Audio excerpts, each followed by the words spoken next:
The anime starts with a floating fortress that appeared out of nowhere 10,000 meters above the ground, sparking an endless war between humans and monsters. Luckily for humanity, the Dragon Guardians, with their blue, green, pink, yellow, and red rangers, are set to confront the Nefarious Monster Army to put an end to this terrible battle that has become part of the Sunday Weekly Showdown, which has been attracting crowds to its events for 13 years. Despite all their power and prestige, the Rangers have to be cautious of the Monster Army's secret weapon, so they must enter this confrontation without a sense of already won. Speaking of our heroes, the Red Guardian is the first to appear to greet the frenzied fans. As always, the leader of the Ranger force is friendly to all seeking an autograph or a photo, and it is to this fantastic man that everyone entrusts the future of humanity, while the Monster Army gathers its forces in the gigantic floating fortress. At the event entrance, two presenters approach a boy walking down the corridor towards the spectacle, telling him that if he's aware of the risks but still wants to watch the show, he should proceed on his own. The boy looks around at the dozens of advertisements and announcements using the Guardian's image and finds this risk warning exaggerated because there haven't been any accidents involving civilians for years. Despite this, the woman informs him that it's protocol to issue this warning, so the young man comments that the two presenters seem too young to be in the Ranger force. The presenter says that anyone can join them because the Rangers are always looking for fresh blood, while handing him a pamphlet from the organization. The boy looks at the paper with some skepticism, and the girl adds that it's indeed easy to join the team, but being like the Guardians is something completely different. Holding the young man's hand, she says it ultimately depends on him. With the warning given, the young man begins to climb the stairs and crosses the underground passage until he reaches the first district of Amenagawa. The audience is distracted around the stadium until the Monster Army finally materializes inside the arena with its repugnant forces. At the forefront are the fighters known as Shadows, led by the feared Old Tora Tiger. The crowd boos and curses the enemies as they throw dozens of cans of them until the heroes of the day arrive to the audience's delight. Full of confidence, the Red Guardian announces that this land belongs to humans and he will not allow these monsters to do as they please. Then the Dragon Guardians drive the crowd wild with their classic pose as the fight is about to begin. However, they will have to face the terrible Ultora, a monster born from all the collective grudges of tigers in this world, who promises to punish the inhabitants of this planet as they deserve. To start, he will make all animals have tiger stripes and will turn this world into absolute chaos. As he instills fear in the attending humans, a monster tiger orders his shadows to attack. A fighter approaches a mother with her young daughter, but Suzukiri manages to prevent the worst with her lightsaber and asks Sakurama to take the spectators to a safe place. With his fury, Ultoma shows his power and isolates the red and yellow Guardians several meters away. Confidently, he asks if that's all the Rangers have to offer, while the red one admits that this is the strongest monster he has ever faced. Not to be outdone, the green one hurls a gigantic rock at the enemy, who can't hold a rock of that size and is crushed by the Guardian, who boasts as his image appears on the stadium Zeppelin. Despite this, Ultor returns from the ashes laughing, so everyone realizes that perhaps the Guardians need to use the divine artifact to destroy this enemy. Feeling invincible, the monster begins his Tora Tora transformation and turns into a 1990s Mitsubishi mini truck. To face all this power, the Rangers embrace each other and form the middle line, gathering strength to face head on a truck at 69 miles per hour. Despite the brilliant strategy, they are all violently thrown around the arena, and the crowd, which was once filled with hope, begins to fear for the lives of their heroes. A child shouts for the Dragon Guardians not to give up, and the Red One announces that as long as there is someone to protect, they will rise, no matter how many times. With that, the Ranger begins an attacking pose, and the Shadows retreat in fear upon realizing that the divine artifact will be used. One of the fighters advises that they use the classic strategy of returning to the fortress and rebuilding themselves as soon as they fire the dragon detonator, and another is eager for the loser's speech. Ultoma is already worried because he didn't rehearse what to say when defeated, but soon the Guardians were ready to unleash the dragon's breath. The Shadows panic, but Fighter D gets tired of all this pathetic acting and stands in front of the blast. Just at the crucial moment of the fight, the Red Guardian announces the commercials. An hour before the showdown, the monsters were brainstorming in the floating fortress because they had no idea what monster to build for this week. One of them gives up trying and dozes off, while the radio announces that the battle is about to begin. The Shadows keep an eye out to see if they can get any ideas to assemble the monster, but nothing useful is being said. On the contrary, the presenter says that the monsters have a secret weapon, which is a lie. Furthermore, she says that this battle has been going on for 13 years, but in reality, the floating fortress was wiped out in the first year along with its leaders, but to serve as actors, the Shadows were spared and are alive to this day. At this moment, it's announced that the Red Guardian had already arrived at the stadium, so Fighter Gi beats his chest and takes on the responsibility of creating the Monster of the Week, a super strong creature with a ripped physique. However, Fighter A says that abstract ideas do not cause a lasting impact, so this monster had to have some kind of theme. With this disagreement, the Shadows begin to despair because they're running out of time, so Fighter L asks the guys to calm down and draws a cute kitten to face the Rangers, convinced that the audience would love it. However, Fighter A loses his cool and shouts that the monster has to make the children cry in fear to generate a commotion when it is defeated. The artist thinks about creating a lion until Fighter D finally joins the conversation and advises that a tiger be created because, as he heard, tigers and dragons are culturally understood as rivals, and that would be the perfect symbolism to confront the Dragon Guardians.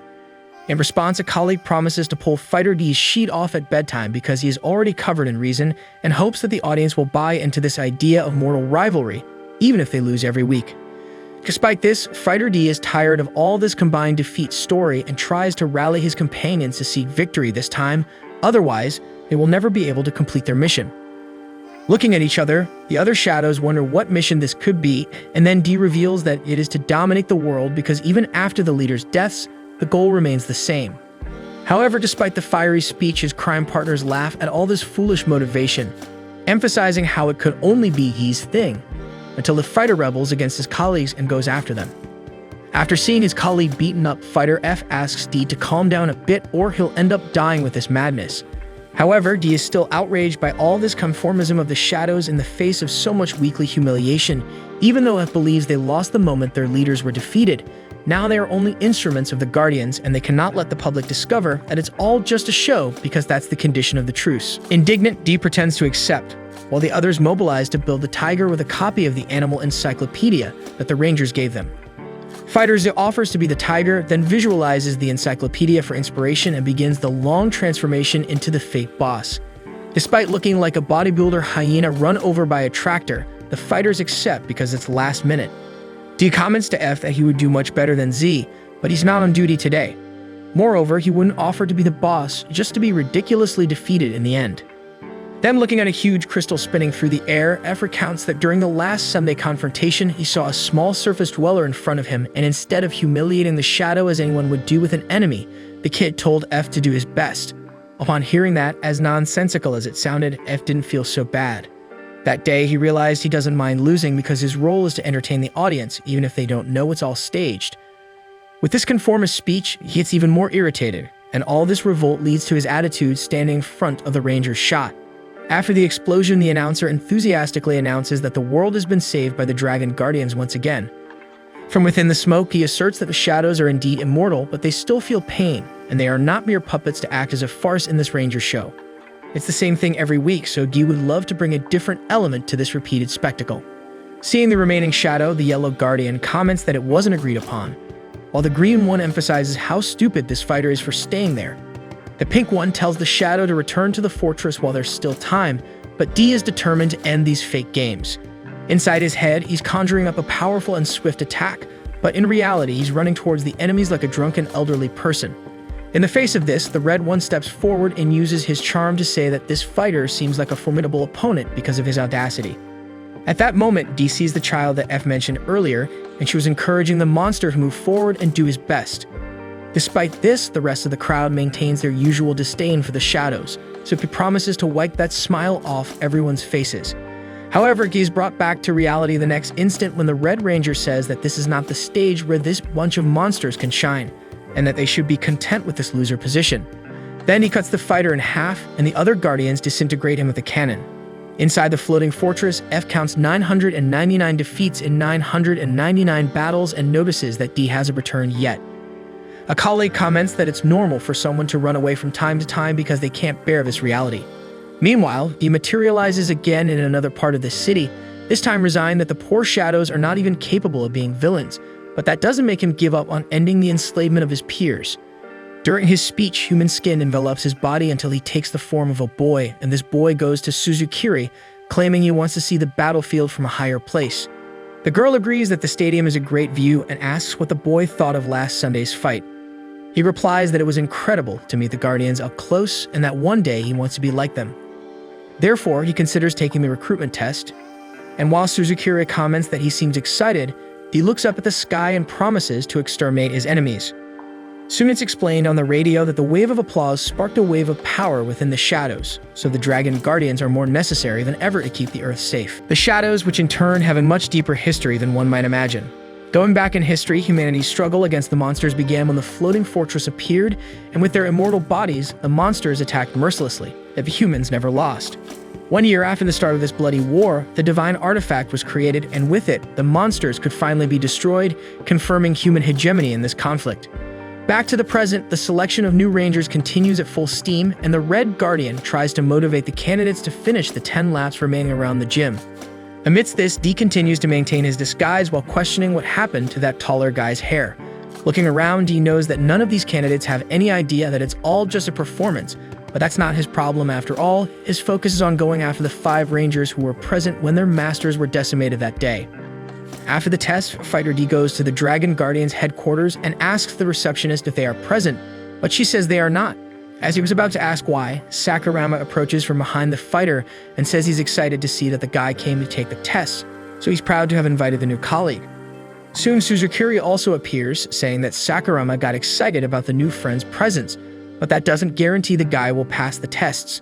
However, Sakurama gives D an extra incentive by rubbing his face against his in an inconvenient cuddle, causing cracks in the fighter's fragile and poorly made body and threatening to reveal his disguise.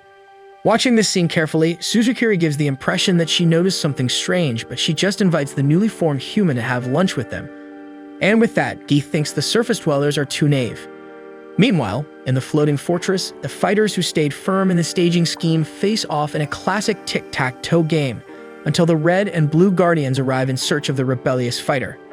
The red one tries to reassure the servants, saying that everyone is truce partners, but the blue one takes on a more intimidating role, saying the matter is serious because of the betrayal of one of the monsters. The ranger thinks everyone might be involved, but one of them explains that Fighter D decided to act alone. Thus, the blue one orders the rebel to appear, but they explain that D never returned from the last fight. Still, the human thinks the others might be covering up for the dissident, so he plans to make the fighter in front pay for it.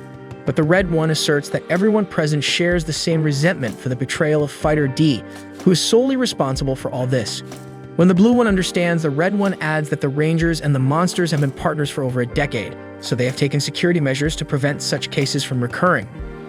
From now on, Eren Hakiru, from the 3rd junior rank of the Blue Squadron, and Shintaruri, senior of the same squadron, will be on watch inside the floating fortress.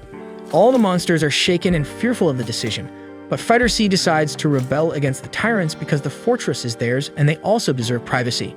With that, the Blue Ranger destroys his head, which soon regenerates, but the Guardian warns that next time he will allow the monster to recover. Thus, Fighter A bows to avoid further problems and surrenders on behalf of the other monsters. In view of this, the Red Ranger reminds the subordinates that the weak must listen to the strong and not retaliate. In this way, they have just taken a new step towards world peace, and all those who oppose it will suffer the consequences, paying with their lives just as their masters did on that fateful day. Observing from afar, Fighter F decides he can't act as foolishly as his friend D and intends to live in dishonor to avoid being killed, but wonders if that's really all he can do in the face of such tyranny. In this interval, Fighter D understood that it was necessary to eat with the fork in the left hand and the knife in the right hand, while Suzukuri explains that the Dragon Guardians usually don't stay in the HQ, but in their respective quarters scattered around the city of Amanagawa because according to Sakurama, the duties of a ranger are not limited to monster extermination but also include cleaning activities and conflict resolution with the police, for example, and for these and other reasons, the population loves the rangers so much. Amidst all this acclaim, Guy comments that people will hate to know that the fights have always been just a little theater, but soon regrets letting that slip in front of the rangers. However, Suzukuri thinks it's about a video they recently released on the internet challenging the truth of the battles, so Guy takes on that narrative to cover up his blunder. Still, this way he discovers that the two have no idea about the reality. At this moment, the mother and the boy who were saved in the last event thank the rangers for their act of bravery, while the waiter serves a dessert on the house. Faced with all this recognition, Sakurama comments looking at D that not everyone understands the importance of this organization, but that he is proud to be part of the ranger force. He imagines he must indeed love it because getting good food for free with everyone fawning over you all day shouldn't be that difficult. Then the Rangers decide to leave to start the afternoon tasks at the Red headquarters, and D engraves that name in his head. Later, he calls the kid to see the photo the boy took with everyone, looking closely at Sakurama's face, While remembering the Red Ranger's words about the monsters being failures, he transforms into the red-haired boy, scaring the child but convincing the waiter, who believes Sakurama is in person. Later, at the Red Squadron headquarters, he tries to fit into his new skin and tries not to make any mistakes. Keeping calm, he needs to convince the girl to let him deliver the letter personally to the Red Ranger, because then he can use the knife he hides in his bag. After managing to get his hands on the letter, the fake Sakurama waits for Suzukiri to identify herself as a member of the Yellow Squadron to gain entry permission. As the gate opens, Do wonders if he will finally meet the Red Ranger face to face. As he enters, he becomes confused by the multitude of people wearing the same uniform. Therefore, he seeks assistance from his partner. However, a member of the Red Squadron questions who the colorless brat is inside, emphasizing the fact that Sakurama is an independent ranger. D explains that he has matters to discuss with the Red Guardian, and the man claims to be him. Then D prepares to draw his knife, but Suzukiri ruins the moment by revealing that the place is actually Tokida's, veteran of the 3rd Squadron. Tokita responds that this doesn't change the fact that one day he will assume that position, and soon comments that Hibiki Sakurama seems very strange today. Trying to maintain composure, D addresses the man as Tokita-san, although that's not how he usually refers to the veteran. Before the Red could explode, Suzukiri intervenes and ends the argument but instructs her partner to return the letter. Thus, she gives it to Tokita to deliver, saying it's a great mission for the future Red Guardian, and the clown is flattered, inviting the girl to join his squadron. Suzukiri mentions she prefers the freedom at work that the Yellows provide, but Tokita argues that the Reds are specialists in exterminating monsters, and that should be every ranger's dream. He then asks if Sakurama agrees, and D recognizes each face present from past battles. Before the fighter can respond, his yellow partner calls him to leave, and the disguised monster manages to depart from that threatening place without being discovered. On the way out of the headquarters, D admires his concentration in that delicate moment because he knows those rangers are powerful. Speaking of which, suddenly D comes across a poster revealing the name of the Red Guardian, Sase Akabane. Furthermore, the Guardian himself appears before him and stops in the corridor upon hearing his name mentioned. He can't believe such an important man would just stroll around seeing an opportunity for revenge, but once again, his companion pulls him away, thinking the boy's strange behavior is excessive idolatry. Before leaving, D compliments Akabane on his latest victory, but warns that one never knows the despicable tricks monsters can use. Having said that, the Guardian praises the new generation of recruits and leaves. Shortly after, Suzukiri comments to Sakurama that she felt uneasy when he spoke with the Guardian. As the boy ignores her, she gets straight to the point and asks for the knife he has in his bag.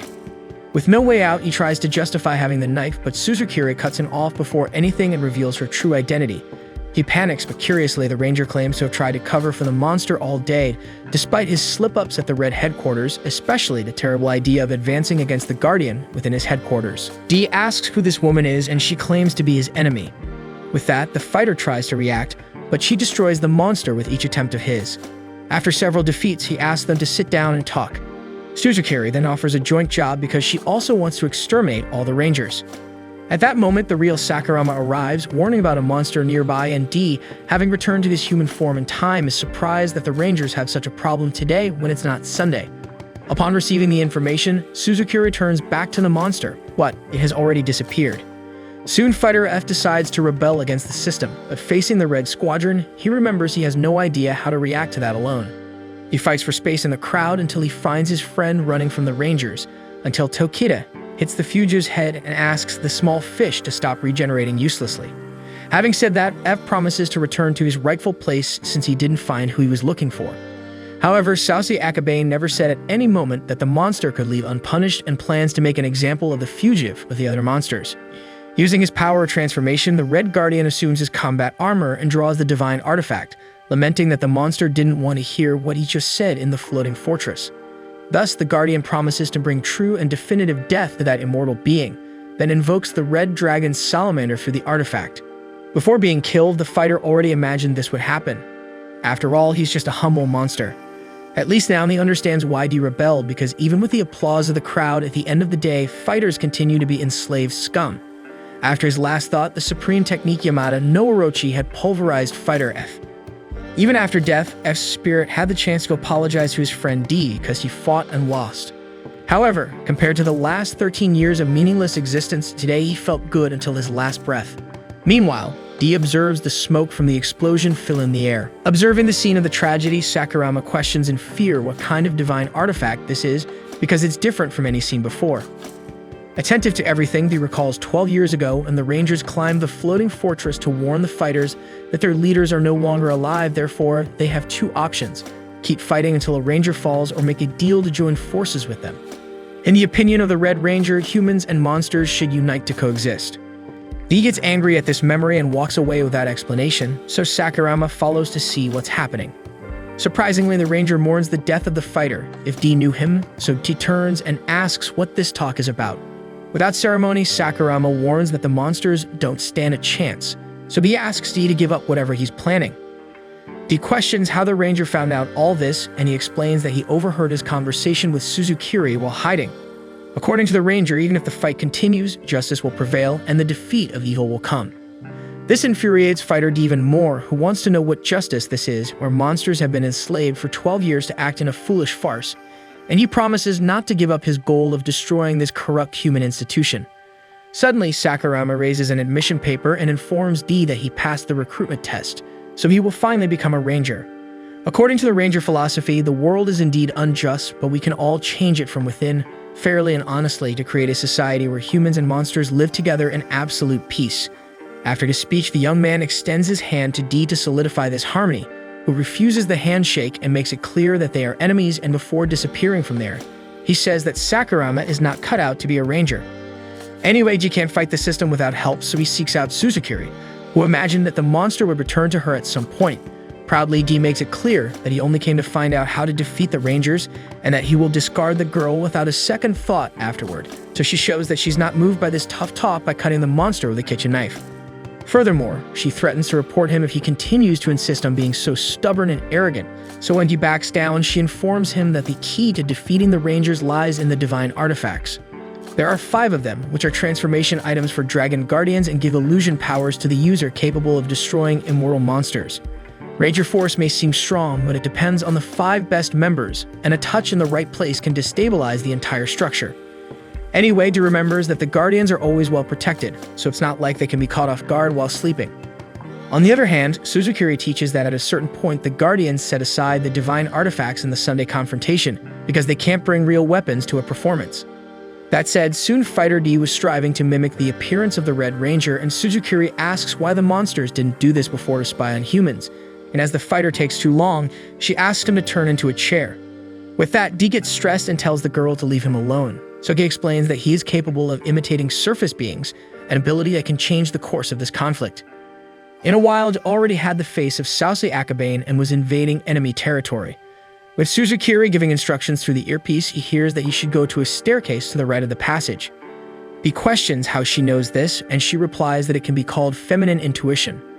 As the girl avoids answering all the important questions, Dee asks if she happens to be with the Rangers, not understanding why she's helping the monsters, who are always ostracized by humanity.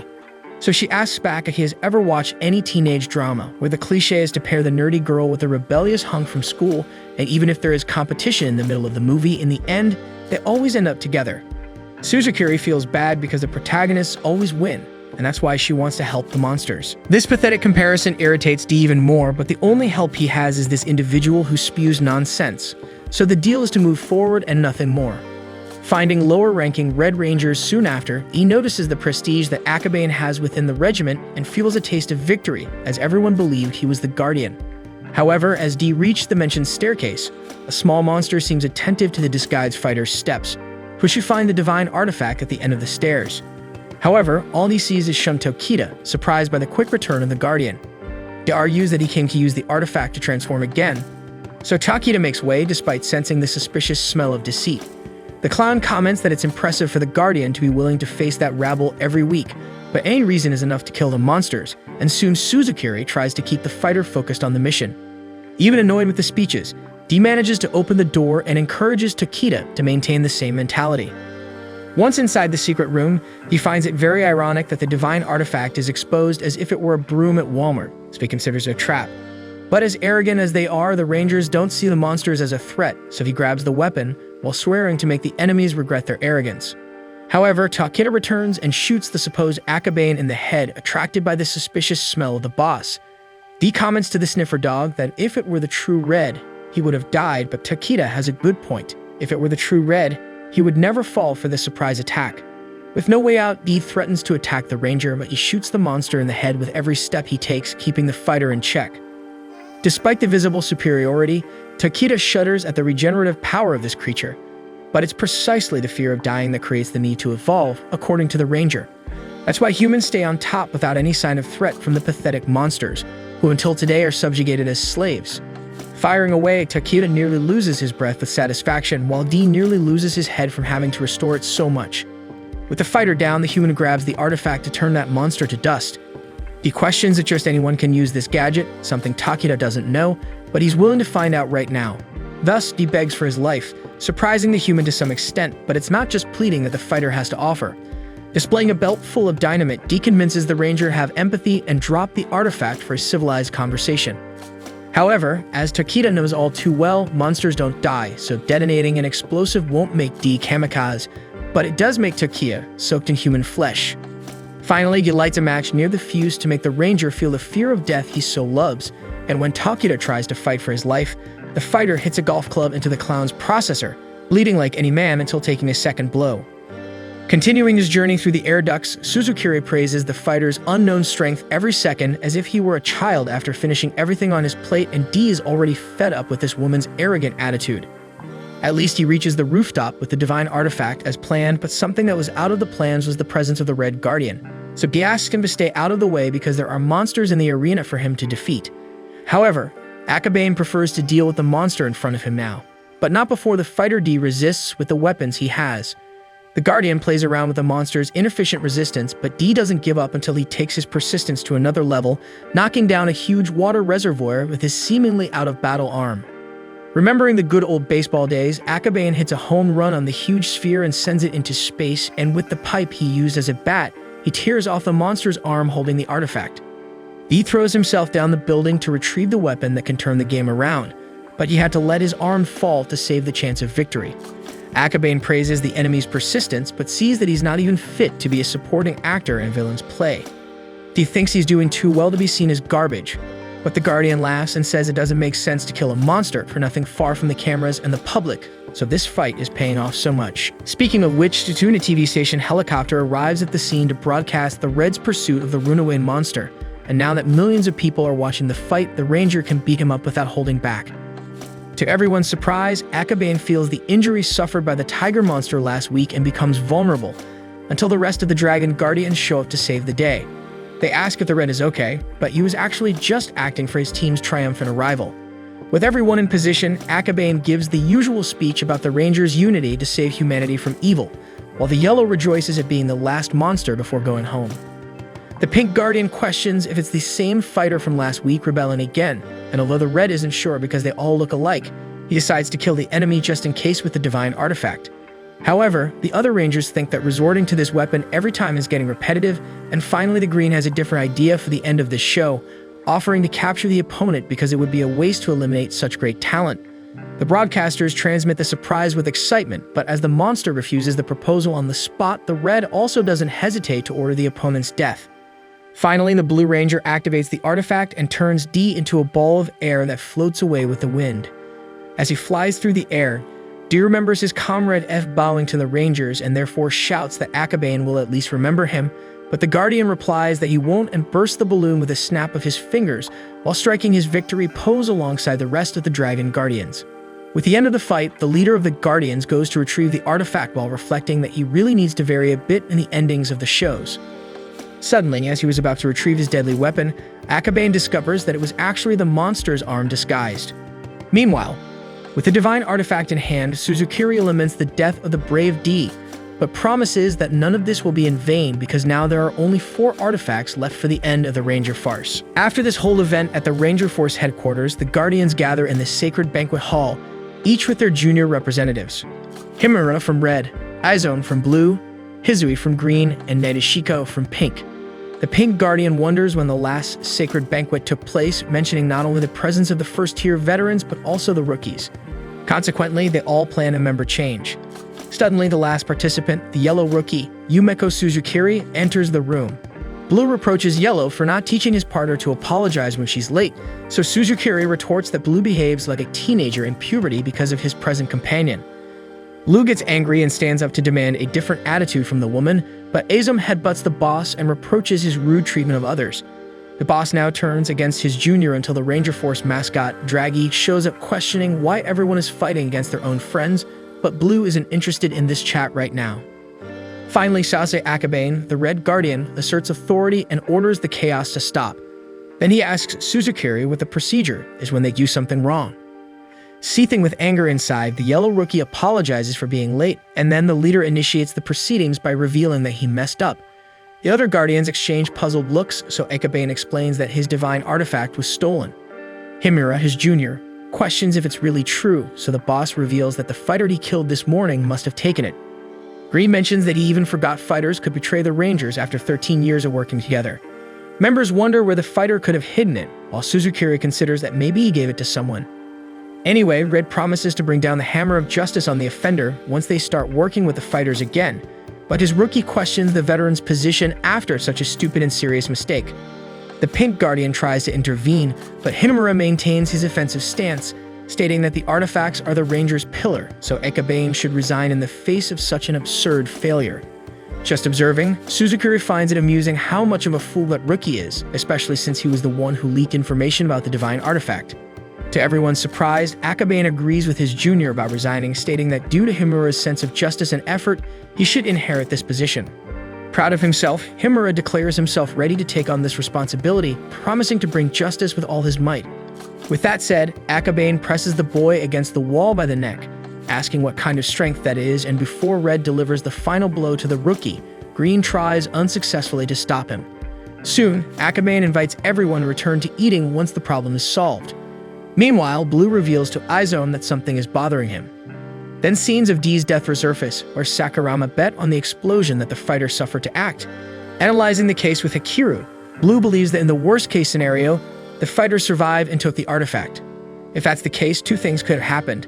Either he was drawn back to the floating fortress, or the wind carried the monster elsewhere. Therefore, Blue will start by searching the fortress while Hakiru calculates the wind direction and tracks the fugitive. Meanwhile, D tries to recover after being violently exploded. Even after being saved by Suzukiri's explosives, the divine artifact shows its power by preventing the fighter's belly from regenerating. Nevertheless, even in the face of difficulties, at no point does he consider giving up his plan to conquer the world for his race. Seeing D crawling through the forest, Sakurama carries him to a safe place and claims to be willing to help his cause. He doesn't believe him and tries to punch the ranger, but the injury to his stomach prevents the monster from any effective reaction. Then Sakurama shows a first aid kit, but as the instruction manual involves decapitation in the process, he shouts that he's not desperate enough to accept help from a ranger. With that said, he tries to handle it himself by transferring part of his arm to close his belly, and after being scolded for looking at the most delicate parts of the monster's body, the human is fascinated by the surreal capability of his, while he demonstrates that his talent goes far beyond that by mimicking a cat on his own arm. Vane, the fighter, tells the boy to make a request, so Sakurama asks him to mimic his face, and then asks for a replica of a fighter mask to pretend to be one. He takes offense at this and questions if the human can endure being exploded and walk around, but it seems that Sakurama can't do that. So the boy takes off the mask and reveals that he actually wants to learn more about the monsters because since he was a child, he has been committed to doing the right thing, like when he saved a kitten from a crow's claws. However, his father taught him at that time that crows also need to eat, and their lives are precious too. It was this sense of justice that Hibiki Sakurama always admired in his parents and sought to replicate as he grew older. 13 years ago, when the floating fortress appeared in the skies of Amanagawa, Hibiki asks his father if they will die, but his parents respond that everything is a gift from God, and these aliens may have come to correct the humanity's habits that consume the earth out of greed, but those who live a just life should not fear. On that evening, Sakurama would watch his older sister's night training because his mission is to protect those who are precious to him, no matter the strength of the enemy. The sister emphasizes that this is the phrase of the Red Guardian, and that their parents don't let them watch the event because it's violent. In light of this, she is surprised by the little rebellion of the boy because he usually believes everything his father says. And indeed, even with their contradictions, Sakurama never stopped believing that his parents were right about everything. One day, when the boy was watching the Guardians, his father turns off the TV thinking they are a bunch of savages who provoked this war against the monsters with their weapons and hostility. As he didn't doubt the morality of his parents, little Hibiki accepted what they said without questioning. So one day, God descended to his parents' church, and in their belief, That was the sign that their prayers had finally been answered and salvation was on its way. Despite this, his sister tried to prevent the kid from entering the worship hall during the assembly, and shortly thereafter, an explosion sent the whole room flying. When Hibiki went to see what happened, all the worshippers were dead in front of a monster disguised as God, who promised salvation to those who showed faith in him. At that moment, the monster caused another explosion in the room, and little Hibiki managed to escape death once again, but his sister ended up trapped under the rubble. The false god asked for forgiveness for the suffering he caused to the girl, then promised to end her pain. In the meantime, Hibiki tried to imitate his greatest idol, the Red Guardian, to save his little sister. But in the end, we all know there wasn't much hope. After Sakurama announced the end of the story, Dee complained that this story took longer than the Lord of the Rings trilogy, and that it would have leaked already if he hadn't been injured. The young man apologized and asked the fighter's real name, who claimed he would only reveal his identity over his own dead body, reminding him that he massacred that fake clown named Tokita. Sakurama was impressed and mentioned that he was the veteran of the 3rd Squadron, simply the 5th strongest member of the Red Squadron. Upon hearing this, the fighter filled with vanity, while the human recognized that he had underestimated the monster, and the two entered into a spiral of frantic admiration over this surprising feat. Until at the peak of the euphoria, the monster's final statement was that he, the mighty fighter D, would defeat humanity. Thus, Sakurama wrote down the fighter's name in his notebook and apologized for the mistake, but said he would do it again if it meant stopping this senseless war. Next, he was going to ask a favor from the monster, but Hikiru approached the scene, begging the damn monster to appear soon because he couldn't stand being covered in leaves anymore.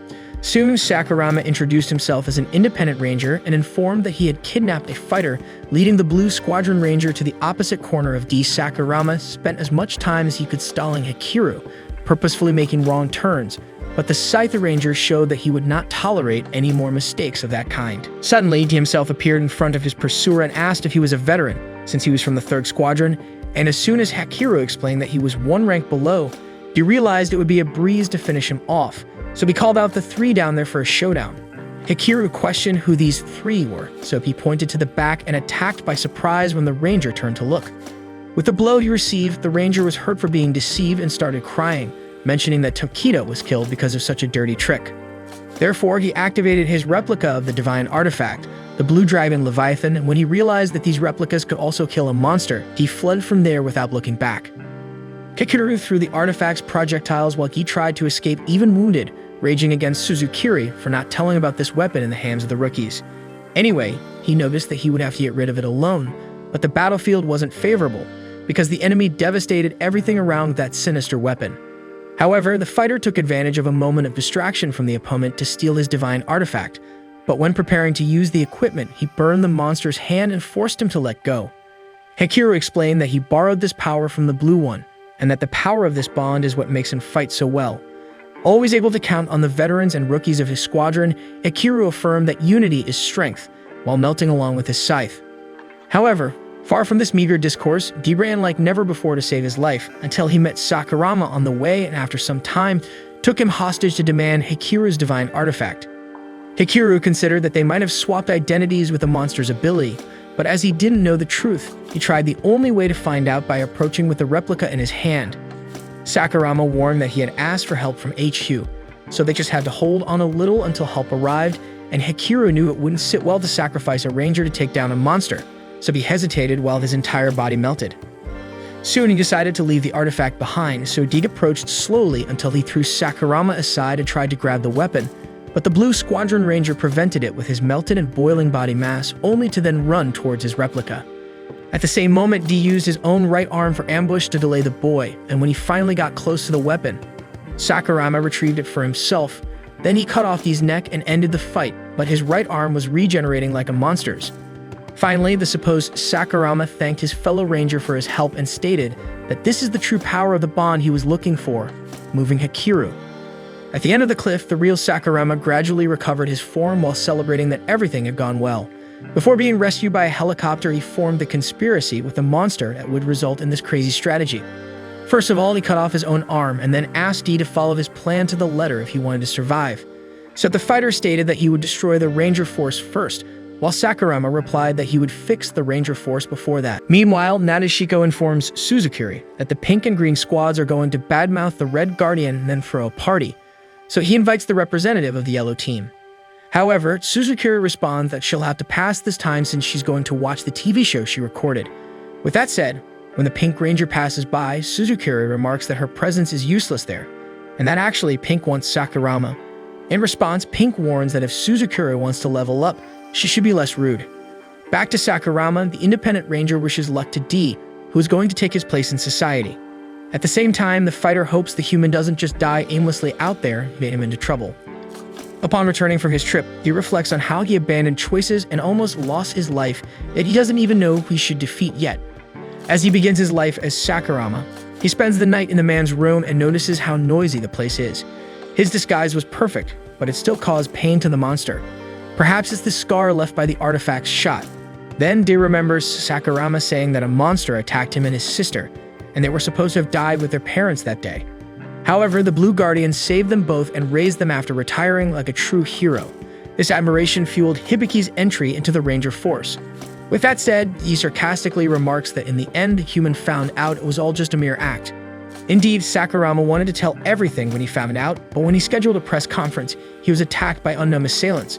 Because of this event, Sakurama doesn't know to what extent the Rangers are willing to keep their secrets, and he believes that his sister may be in danger if he continues investigating. Regardless, the man is willing to give up everything in pursuit of this goal. So until then, Fighter D needs to take his place in human society. D comments that ending a war is simple because it only requires defeating its enemies.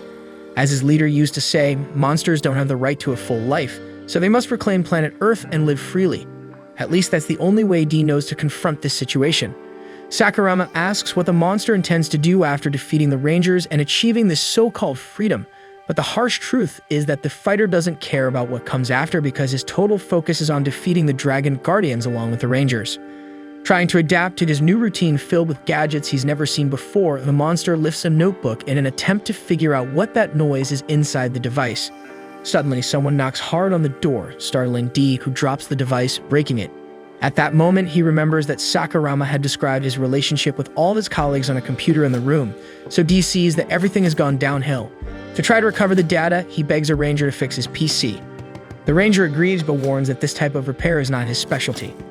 To push it a bit further, the fake Sakurama asks the guy to check the noise in his room, and this time the blue one asks for a favor in return, giving some identities for the other to distribute among the independent rangers. Leaving the colleague's office, he considers him too good for a ranger, so he decides to annihilate him last during the revolution.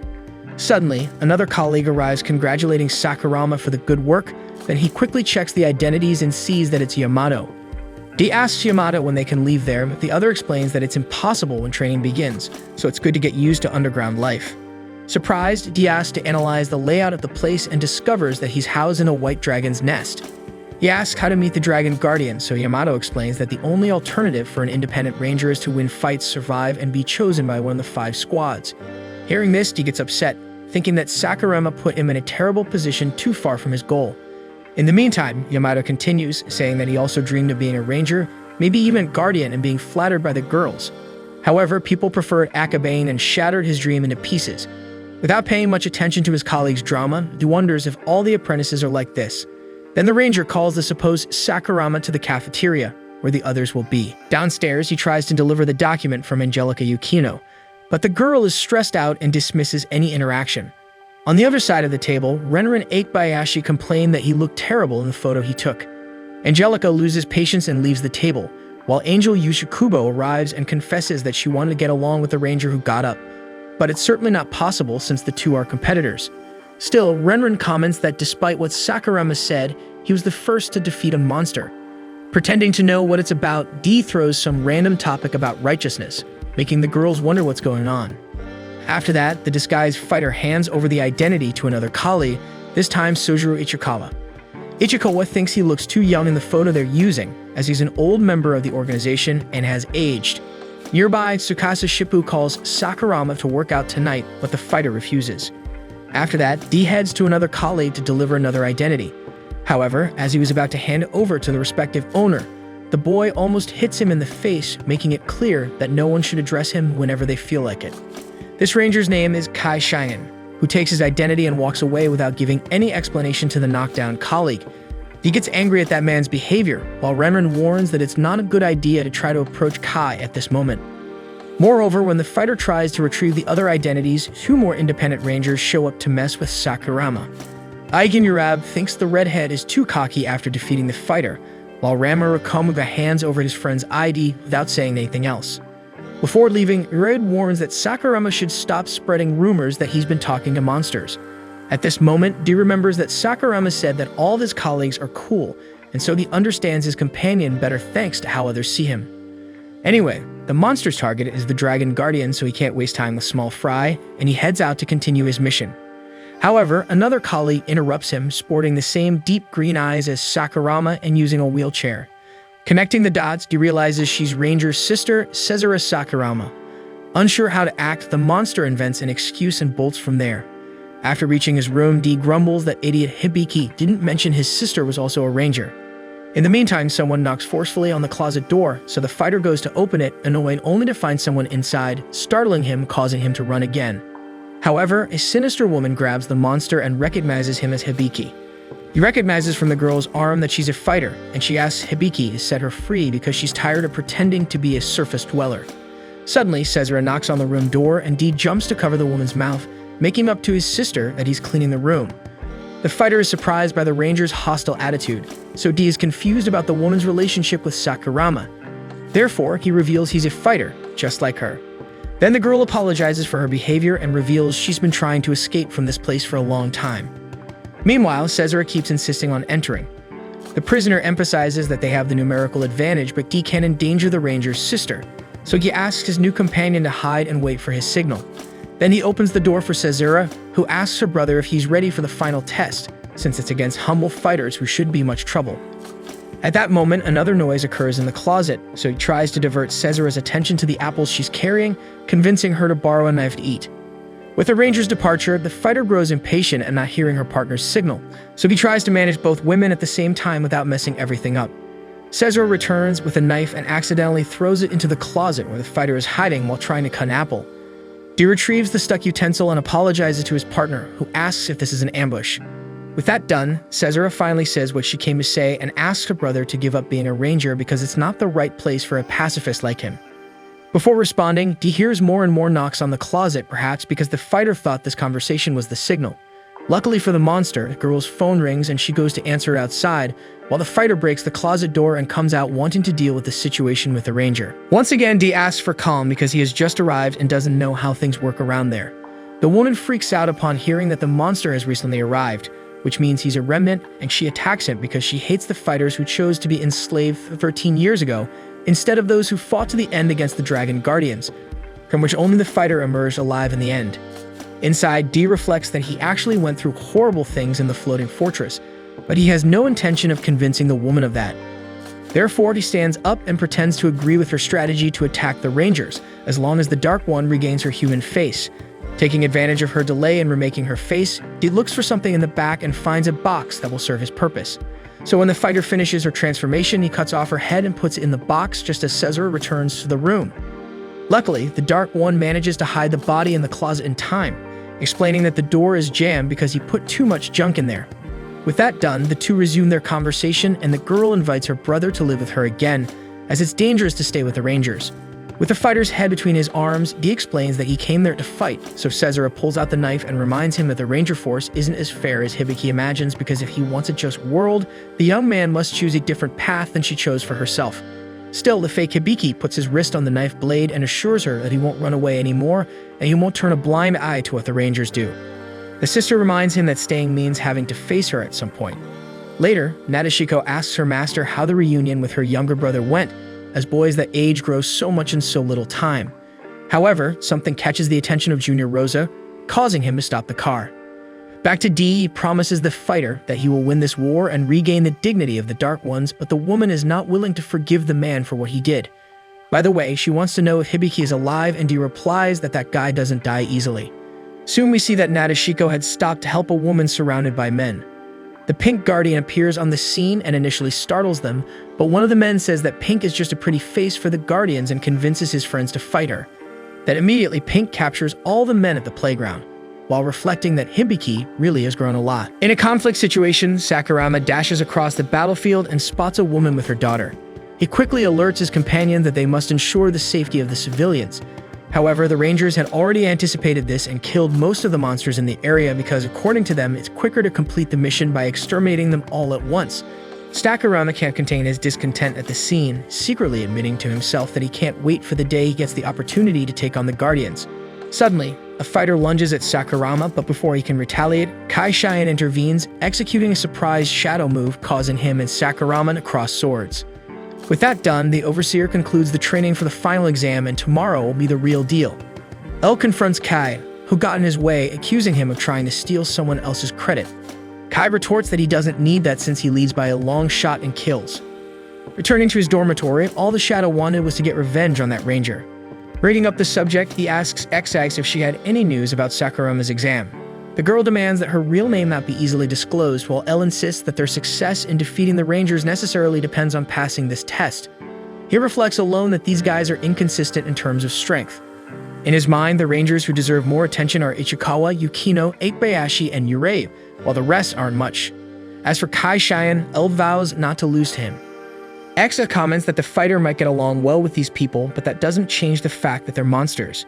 Nevertheless, L knows this all too well because during these long 10 years of humiliation, the surface dwellers made sure to remind him that the fighter is scum, and for that reason, all these humans are his enemies. The next day, the final exam begins, with the Overseer dividing everyone into 5 types based on their training up to yesterday. The first will be the combat specialists, Team Pink. Team Green will be the stealthy ones attacking enemies from the shadows. The brains of the Rangers will be in Team Yellow, while management specialists with an overview will form Team Blue. Finally, Team Red will be formed by monster extermination specialists focused on attack. L glances sideways at the other member of his team and presumes it will be a one-on-one to decide who passes. However, the Overseer announces that the groups will have to defeat 5 monsters, portrayed by active Rangers, each holding one of 5 differently colored keys. Those who grab a key and escape the field may be considered by their respective squads. Facing this, Kai and L realize, unfortunately, teamwork is the way to go. Finally, the Overseer announces that candidates have 3 days using one of the Sunday confrontations as a reference, and they are all restricted to 30 minutes per day. At the end of the time, bells will ring to signal the end of the battle. With that said, the Blue Ranger announces the start of the test. Right at the beginning of the exam, Kai and L give different instructions on the first step, and L insists they should first hide to attack calmly. However, Kai doesn't think a Ranger should hide from a monster, so he prefers to confront them head-on. The big issue is that L can't suffer a single attack, otherwise his true identity will be revealed, so he wants to avoid direct confrontations. Unlike him, Kai Cheyenne claims he joined the Ranger force to exterminate monsters, not to chat like Sakurama. Impatiently, L accepts his companion's suggestion, but Kai tells L to wake him up when he finds the monster. L reminds him they need to move in pairs, but Kai couldn't care less. In fact, he doesn't care about the exam at all. He's only eyeing what's beyond this test. L mocks and comments that Kai wants to be one of those flattered in the Sunday confrontations until he breaks a sweat, noticing the sudden arrival of Suzukiri. She regrets not finding the yellow team, but nonetheless warns that it's a fierce monster that attacks anyone it sees. At this point, the teams realize that the actors portraying the monsters are first-tier Rangers. L turns his back on Suzukiri because he needs to find the monster related to his team when in front of him appears Shun Tokita himself, still alive and completely patched up. Suzukiri remarks that 2 against 2 seems unfair for the independents, but Kai goes after the Yellow Ranger anyway. Suddenly, Kurusu appears with a truck and runs over the monster, but Suzukiri is more alive than ever behind the yellow team, regretting that she won't be able to play with Sakurama for a bit. Meanwhile, the green team hides. L goes after the clown and Kai Cheyenne, who were facing off on the battlefield, until the 3rd-tier Red is disarmed. Then Kai mocks the fact that Takeda was beaten and humiliated by a mere fighter, thus bringing disgrace to the Rangers. He attacks the rival as he says this, but Takeda reacts and hits Kai numerous times with force, incapacitating the independent Ranger. Sakurama arrives at this moment and sees the sorry state of his partner. While the exam monster says they don't need to care about him after all, he's injured and defenseless. Despite this, Takeda insists that at this rate, the candidates will lose badly. The fake Sakurama stands still looking at the Ranger, unsure of what to do, and the enemy comments that this behavior reminds him of the last time they played at the orphanage. And it seems the boy who only wanted to be a hero has finally grown up. L takes another look at Kai and realizes he will have to deal with this fight alone, but he still can't afford to be hit to avoid being discovered. Remembering the conversation with Sakurama, L had received a weapon from the Rangers made by the Yellow Squad called the Dragon Device. Since he only had bad memories with it, L tried to break the thing. But now he had the device in his hands and used it against the Red Ranger, who fought back in the same manner. However, to everyone's surprise, Kai reacts and attacks Takeda once again, engaging in a new duel of laser swords. Takeda gains the upper hand again, while L notices a fire extinguisher on one of the columns and shoots at the enemy to distract him, then hits the extinguisher. With smoke covering the entire place, L calls for Kai to retreat and regroup, but the injured ranger refuses to take orders, especially since he needs to continue if he wants to earn an official rank. Otherwise, he won't be able to defeat that monster. L doesn't know what monster he's referring to, but Kai isn't in the mood for conversation, so he breaks free from his companion and goes after the enemy.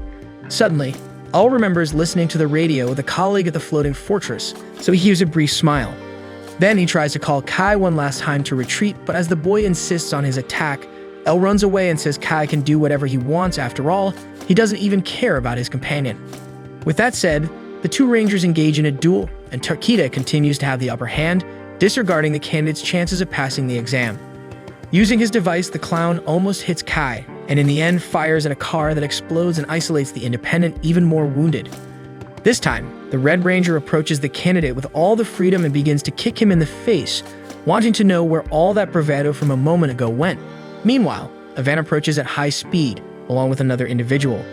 Kai gets up again, almost powerless, and Takedo was about to finish him off, but the van arrives, smashing everything and ruining the plans of the Red Monster. With that, he grumbles that Hisui the Green Jr. interfered with him, but the Green argues that Takeda's guide was in the way, so he was dealt with. Right behind, the Green team remains hidden, while Al questions whether Takeda will return to his monster role, because a monster wouldn't say that. After all, what matters at the end of the day is that you win, no matter how, because every winner is forgiven and the losers turn to dust. Keion Hisui is fed up because she just wanted to go home, but she still has to deal with those two. Takeda asks what Sakurama will do in the face of two monster actors, who happen to be 100 times worse than the real ones, but L doesn't seem scared at any moment and joins the Green team to fight against the rivals. Angel Ikusuba was seriously injured and seemed like she wouldn't last long in combat, but she refuses to give up. For some reason, L asks each of his companions if they know how to draw. The two men say they're a disaster at it, and lastly, he asks the woman in the group. In the meantime, Hizu comments to Takeda that he got lucky because he's from the 3rd tier and won't have to repeat this crap next year, but he assures her that by then he'll already be on the top shelf. Then the candidates explode 2 more fire extinguishers, covering the surroundings in smoke again and further testing the veteran's patience. In the midst of the dimness, Hisui accidentally attacks Takeda, showing that they really have no idea where their targets are. A little further on, it's the Red's turn to attack the Green, but a smirk on the clown's face shows that maybe it wasn't unintentional. Earlier, Angel said she wasn't good at drawing, but L considers it a great attempt, considering they're in the midst of smoke. Then she asks what Sakurama will do with the drawing of those two in hand. Back to the present, the supposed Takeda tries to hit Hisui once again, and this time the Green Jr. loses her patience and fights back. Takeda has no idea what the woman is doing, but she's determined to get revenge on her subordinate. In the meantime, L turns the tables and this time tells Kai to stay in the corner and not interfere, and the Ranger even tries to get angry, but he's not even capable of that. L concludes by saying that he also doesn't fight alongside anyone, especially not with weaklings like Kai. Back in the midst of the smoke, Takeda had suffered a punishment from the Green Jr. and was now injured, so L takes advantage and shoots him, focusing on the left side where he can't see. The Red Ranger struggles not to be at a disadvantage and manages to approach his adversary again, but L flees to the shadows once more and starts telling Kai to stay out of the fight because he'll be fine alone, provoking his teammate to react. So when Takeda thinks he found Sakurama, a new extinguisher was destroyed on the ground, and L's memories recall the radio, where 2 people acted contrary to what was ordered. With that in mind, L realizes that Kai has the same mindset, so he puts the Ranger back into the fight by telling him not to do that. With numerical advantage, the Red team starts turning the tide of the fight until Hisui resurfaces and finishes her revenge against Takeda, defeating him easily. Then she does the same with Kai, and L realizes there's no way out now. The girl goes after the fake Ranger and almost finishes him off, but Ichikawa manages to prevent the worst, and Angel joins the action, bringing down the Green Jr. Then L takes advantage of the fact that the Green team has regrouped against their monster and turns his attention back to Takeda. At the same time, Kai recovers and grabs the legs of the Red Monster, giving room for the fighter to land a solid blow on his enemy. Takeda complains that the head doesn't count, but L couldn't care less. However, the bell rings and decrees the end of the first day of the exam, leaving the final moment for later. Soon returning to a safe zone, Yukino is furious about the situation they'd just been through because she joined the Rangers to fight monsters, not those guys. Meanwhile, Angel Yusakubo falls weak, questioning if he'll be able to endure 2 more days in this situation. Arrogant as ever, Kai Cheyenne tells the weaklings to go home since they're so afraid. Red can't shake off the monstrous appearance of that ranger who appeared to him, Komashi Azone. Then he summons Ranmaru to return to their quarters because they need to have a meeting. L comments that those two are always together, and Yamato reveals that they're childhood friends. In another corner of the room, Renren complains that Shippu said he hadn't trained enough, so he locked himself in the training room. Suddenly, L sees Fighter XX running through the Ranger installation corridors, so he goes after her before a tragedy occurs. Kai calls the guy and tells him they need to talk, but the fake Sakurama had already mentioned he was in a hurry, and now he needs to find Fighter as soon as possible.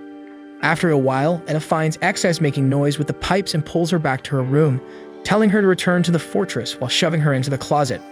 After doing that, he returns to Kai, who asks if the Sakurama in front of him is the one who talks nonsense about reconciling with the monsters, or if it's the one he saw during the test, because only by knowing the truth can they work together tomorrow.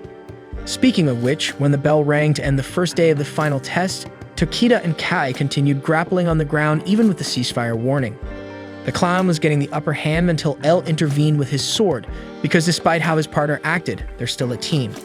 Tokita doesn't like this idea of team that the young man keeps talking about, while Kai mentions that the key is on the back of the Red Ranger's belt. Kanon Hizui shows up to put an end to the nonsense, and she takes the clown away with her. L reflects that there was only one key, and if Tokita is telling the truth, each one needs one. Thus, it would be a battle between the two members of the same squad. In other words, L versus Kai Cheyenne will decide between themselves who passes. For the sake of everyone, the fighter promises to crush Kei's dreams. Meanwhile, upon arriving at Sakurama's room, the ranger who was supposed to fix his friend's closet saw that the hole was irreparable, so he removes the door to replace it. However, he finds XX inside and even cuts the girl's hand, who is defenseless against the enemy. Cornering the opponent, the man asks her not to resist and to stay quiet, and she is sure that this is her end, but the man deactivates his laser sword and states that he will help her escape. XX is suspicious and warns that she won't fall for that, and the human laughs as he explains that he even joined the Ranger Force but was never a fan of fighting, so he took on the maintenance position.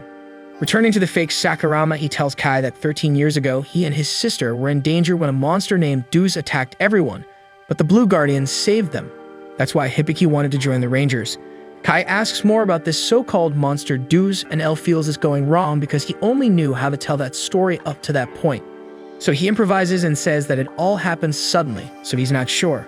But it seems to be one of the leaders. Having said that, Kai reveals that he has scores to settle with him because they killed his older brother. Although he was a ranger, the brutality of the leaders is much higher compared to the Dark Ones, so Kai couldn't do anything but watch his brother being mercilessly crushed. However, he put this past a weakness behind him, vowing to bury his opponent with his own hands, whoever it may be. Listening to every word, L reflects that this is why Kai is so reckless. It's this desire for revenge that drives his actions. L understands this feeling very well, and he knows that this whole motivation will be against him when the two finally have to face each other. To try to spare the monster, L considers that perhaps this leader has already been defeated by the Guardians, but Kai obsessively watched the Sunday confrontations and never saw any records of this creature. For some reason, only incompetent leaders emerge in this event. Kai needs the real bosses alive so he can fulfill his 4-year-old revenge. Surprised, L asks if his brother didn't die 13 years ago because the Guardians defeated all the monster leaders at that time, but his partner reaffirms that this scar is more recent.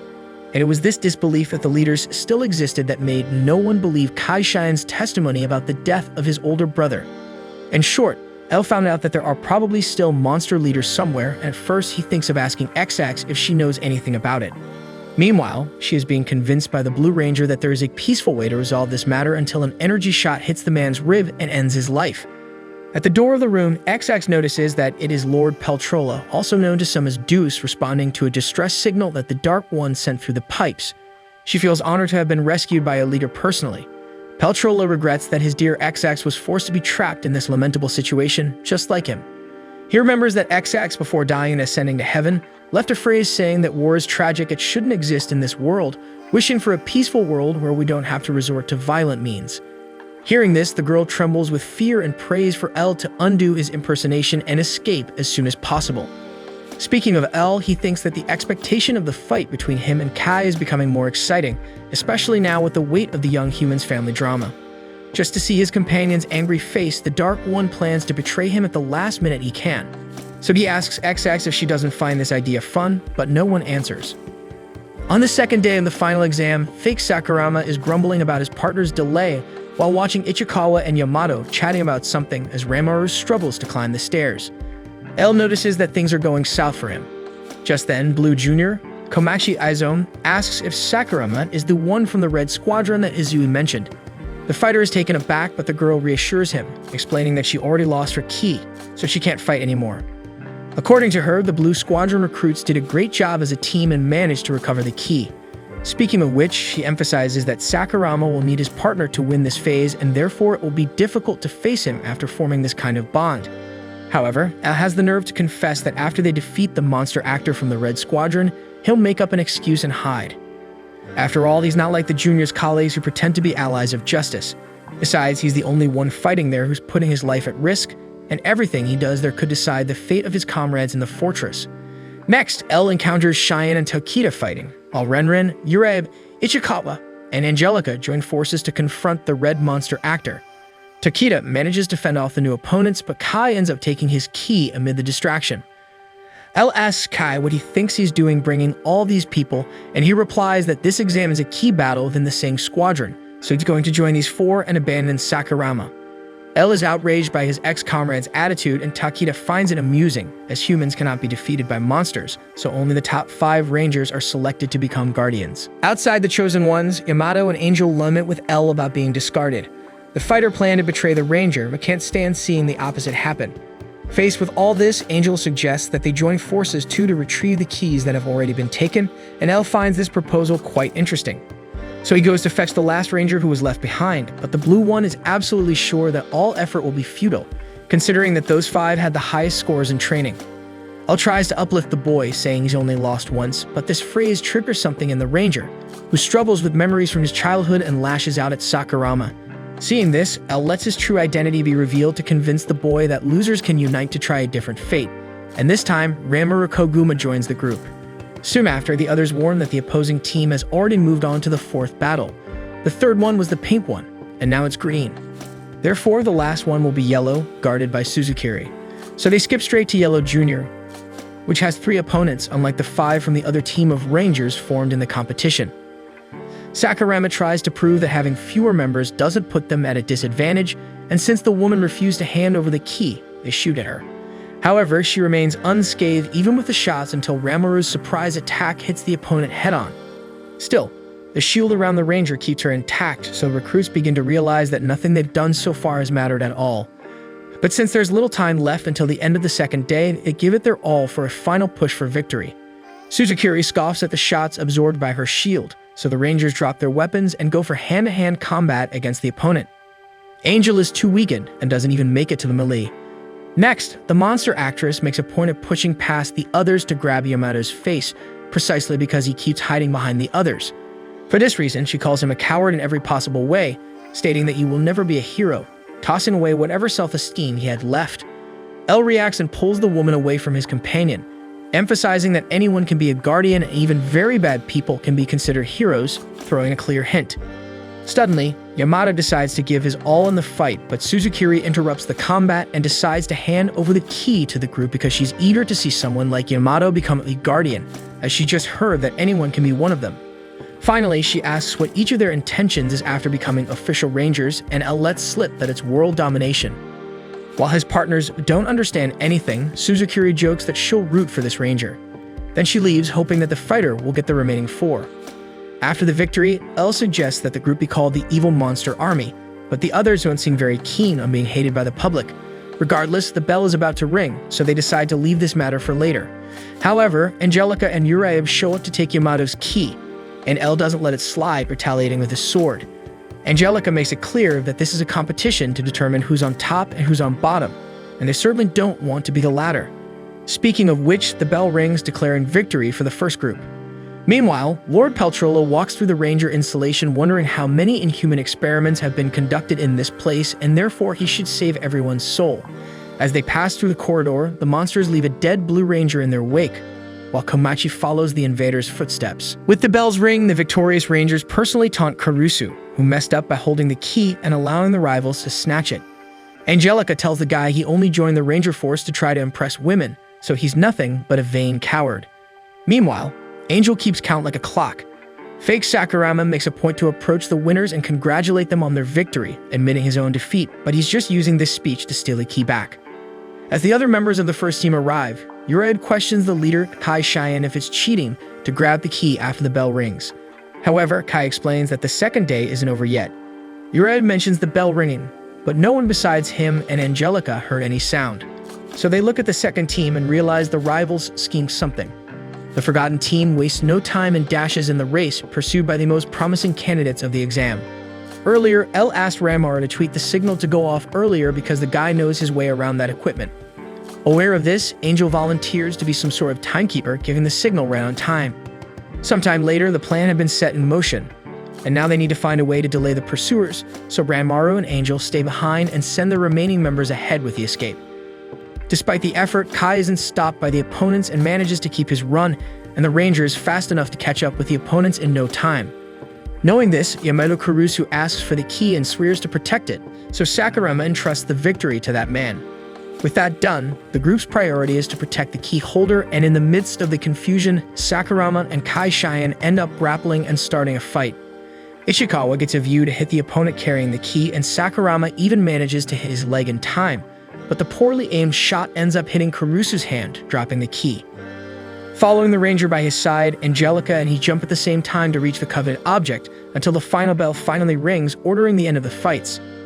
With that, Ranmaru and Angel celebrate the sound of the bell, while Kurusu holds the key as if it were his newborn baby in danger.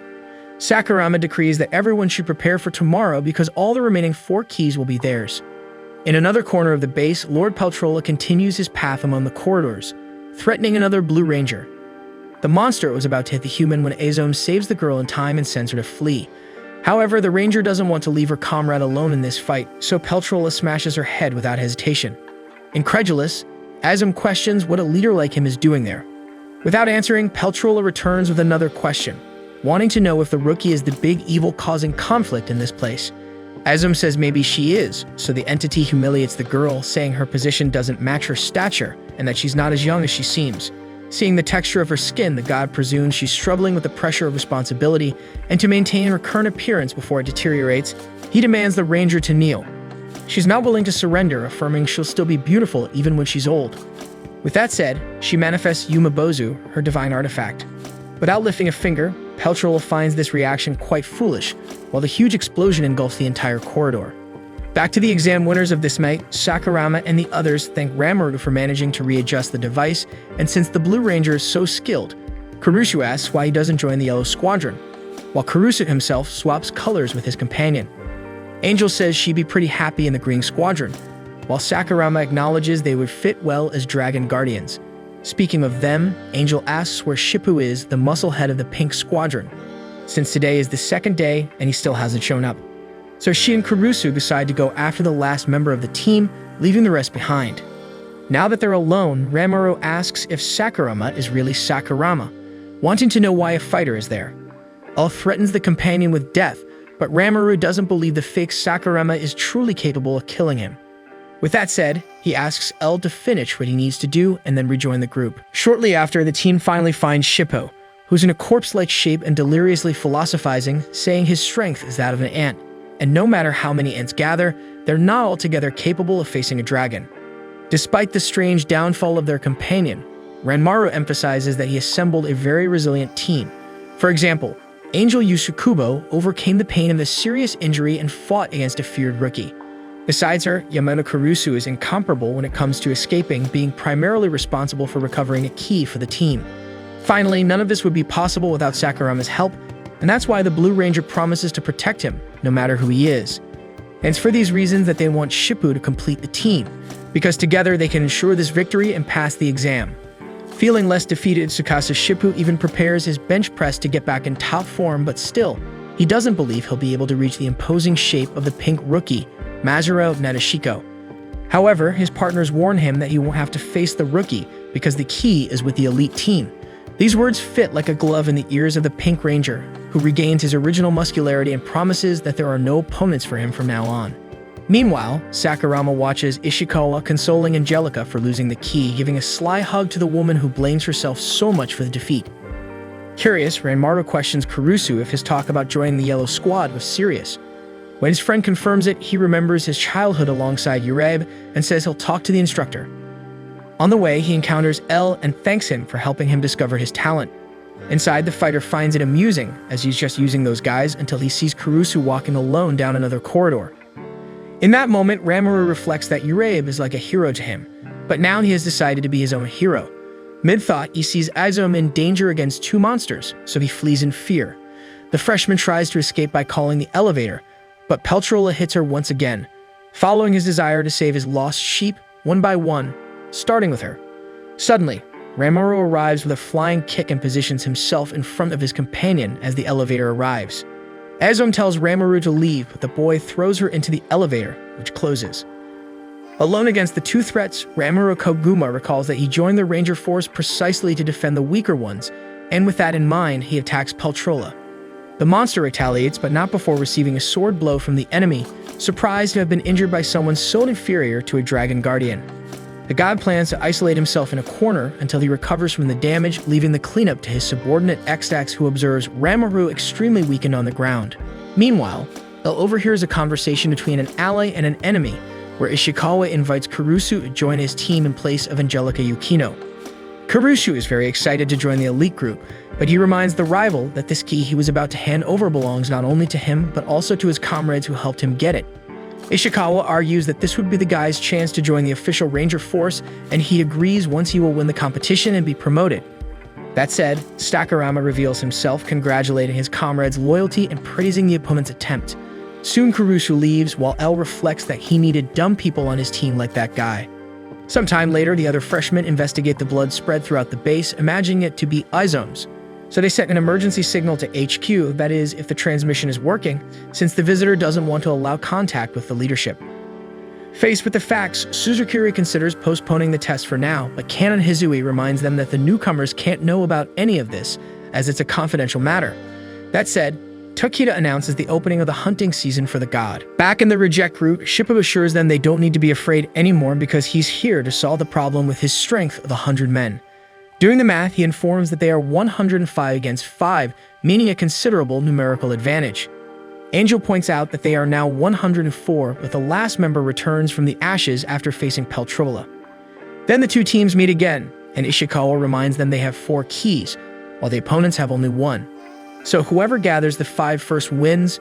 Sakurama suggests one-on-one fights using the dragon device but without cheating. Urabe finds it ironic that this guy is talking about cheating. Apart from that, he goes after his friend Ranmaru, saying he hasn't abandoned him, as the two must prepare to face each other. For the Green Squad, Ishikawa asks how Angel's leg is, and she affirms it's fine, finding it strange that Ishikawa helped her walk on the day of the injury, even though she already considered her companion an enemy. Ishikawa is a simple man and would love for Angel not to complicate things and surrender, but Angel didn't like being underestimated. In the Red Rivals, Sakurama accuses Kai Cheyenne of betrayal, saying it could make him a monster, but Kai claims he has his reasons to give everything he can and become a ranger, unlike the opponent. Then Sakurama goes further and says that the incident with Kei's older brother wasn't the work of a leader because they have already been extinct, and the ranger gets angry at seeing his brother mentioned by the enemy, promising to prove the existence of the leaders. Then El draws his sword, emanating a powerful energy wave, surprising Kai. Earlier, Angel had passed on to him a discovery by Ranmaru when dismantling the alarm device. A new form of weapon perfect for short-range combat called Explosive Form. With it, the fighter keeps the opponent on the defensive against such power. After intensely shielding against the sword, Cheyenne has the idea to fire at a smoke chamber, covering his opponent and leaving him vulnerable to long-range shots. Afraid of being fatally hit, Sakurama delivers a forceful blow that destroys the ground, knocking down the opponent and subduing him. Then the fake ranger tries to force the enemy to admit that he blamed the leader monsters just because he couldn't deal with his brother's loss, but Kai responds that he has heard this nonsense forever. When he was younger, he was despised by the Red Guardian, who didn't believe when little Kai assured that a leader of the monsters killed his brother.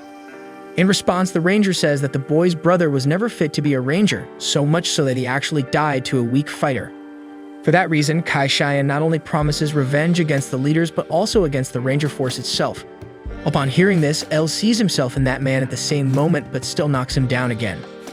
Years ago, his brother, Riku Cheyenne, had passed the test to become a ranger on the same day he gave a present to his youngest. Riku intended not only to have the monsters as enemies but also all the injustice of this world. Now Kai strikes his saber against a stone, trying to make it work, angry for losing in such an unjust way. After one last strike with all his might, he accidentally activates a device similar to Sakurama's explosive form. With that done, now the rivals were on equal footing. Meanwhile, Draghi finds Isom wounded in some corner of the base and asks if it was a leader who did this. Without answering the question, the girl asks the pet to notify the Blue Guardian about what's happening. Back to the test, Angel orders Ishikawa to come out of where he's hiding, while he refuses to give up his cover as he didn't imagine his opponent would be so strong. As for the Pink Squadron, Shippu is infatuated with his sword, boasting about its power and striking poses that showcase his bulging muscles. Amidst this nonsense, Renren can't stand this opponent's chatter, although she acknowledges that she has no chance if the fight continues at this pace. In response, she gives up the fight and surrenders, leaving Shippu completely baffled. In the clash between the yellows, Kurusu admits that he was too simplistic in thinking of being a guardian, as if it were a trophy, but now he understands well that with this title he can show off his charms to all the women in the world, which is his greatest desire. Therefore, he names his goal Operation Yamato Kurusu's harem. Angelica can't help but feel disgusted by the guy's attitude. At the same time, Urabe is unsure if he can face his great friend from the blue platoon Ranmaru despite the sinister miasma emanating from his comrade's left eye. On the other hand, Kaishun goes all out against the fake Sakurama, considering that he managed to enhance his weapon by luck. Angelica refuses to back down in front of a man who only wants to join the force for pathetic reasons, so she advances against Kurusu, who easily counters the attack with his most powerful equipment. After the woman is knocked down, the two rivals see Ranmaru's arrival down the corridor carrying the blue key. Strangely calm, he asks Kurusu if he still has his key, and the companion confirms that he does. Then Ranmaru looks directly at the opponent. At this moment, Angelica Yukino recalls her childhood, where she was always alone, but not strong enough to survive on her own. Watching the Dragon Guardians TV show, she wished to be admired by everyone. Motivated by this mindset, she rises again and does not back down in front of the two opponents. However, when she attacks Ranmaru, the blue disarms the yellow and was about to finish her off in the counterattack, but Kurusu himself prevents it from happening by stepping in front of the adversary. Ranmaru removes the supposed partner from the front and turns his attention back to the woman until Kurusu gives up the fight, giving the victory to Angelica. Without reacting to this declaration, Ranmaru orders the yellow to hand over the key, which he does. With the departure of the blue element, Angelica questions why the hell her rival did that. Then he confesses that he didn't want to join the force because of any harem, but to take actions like this. After all, he's after all the women in the world, so it wouldn't make sense to hurt a beautiful girl like Angelica just to pass the test. Still outraged, the woman turns away from this ridiculous explanation, certain that her motivation is much nobler than that of the enemy. In the meantime, Shippu continues to flex his muscles while wielding his brightly lit saber, which after being on for so long has consumed all the energy from the device. Knowing this, Renren shoots at the muscular man to declare her victory,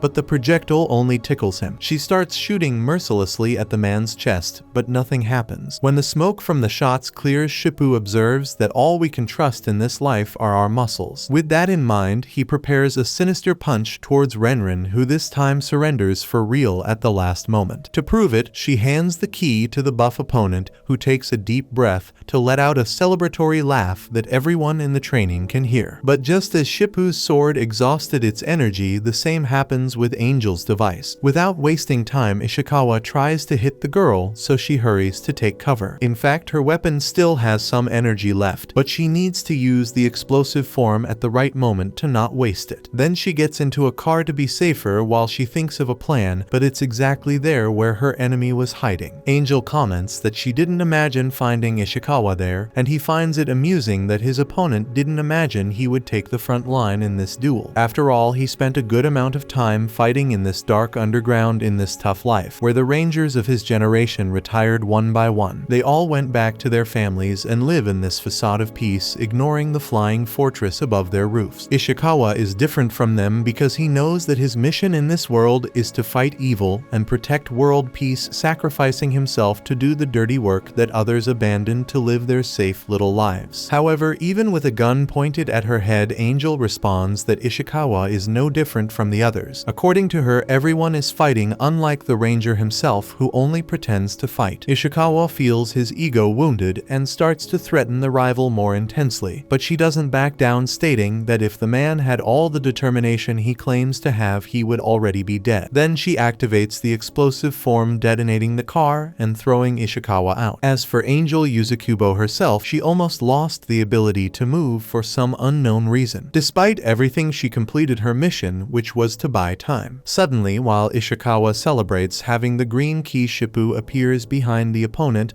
and praises his ally's stance in the fight, to which she responds with great difficulty using an okay gesture. Meanwhile, L and Kai-shen engage in the most intense battle of all, and Kai managed to achieve such a devastating performance with the explosive form that he created a small crater in the ground where he crossed swords with the enemy. Somehow Sakurama had disappeared from where he was, as he had to use his monster ability to escape defeat. Kai doesn't understand how the rival got away from that attack, but that doesn't shake his certainty that he will incinerate him. Mocking the human's arrogance, L asserts that only a fool wouldn't question this conviction, but Kai makes it clear that he doesn't need to hear that from an idiot's mouth. Inside, the fighter understands Kai's motivations, but he can't give up his whole plan and knows he needs to defeat that boy to move forward. So L advances again, followed by Kai-shin himself, until Ranmaru interferes in the battle and subdues the opponent. Losing more and more blood, Isom lies sprawled in the rain outside the facility,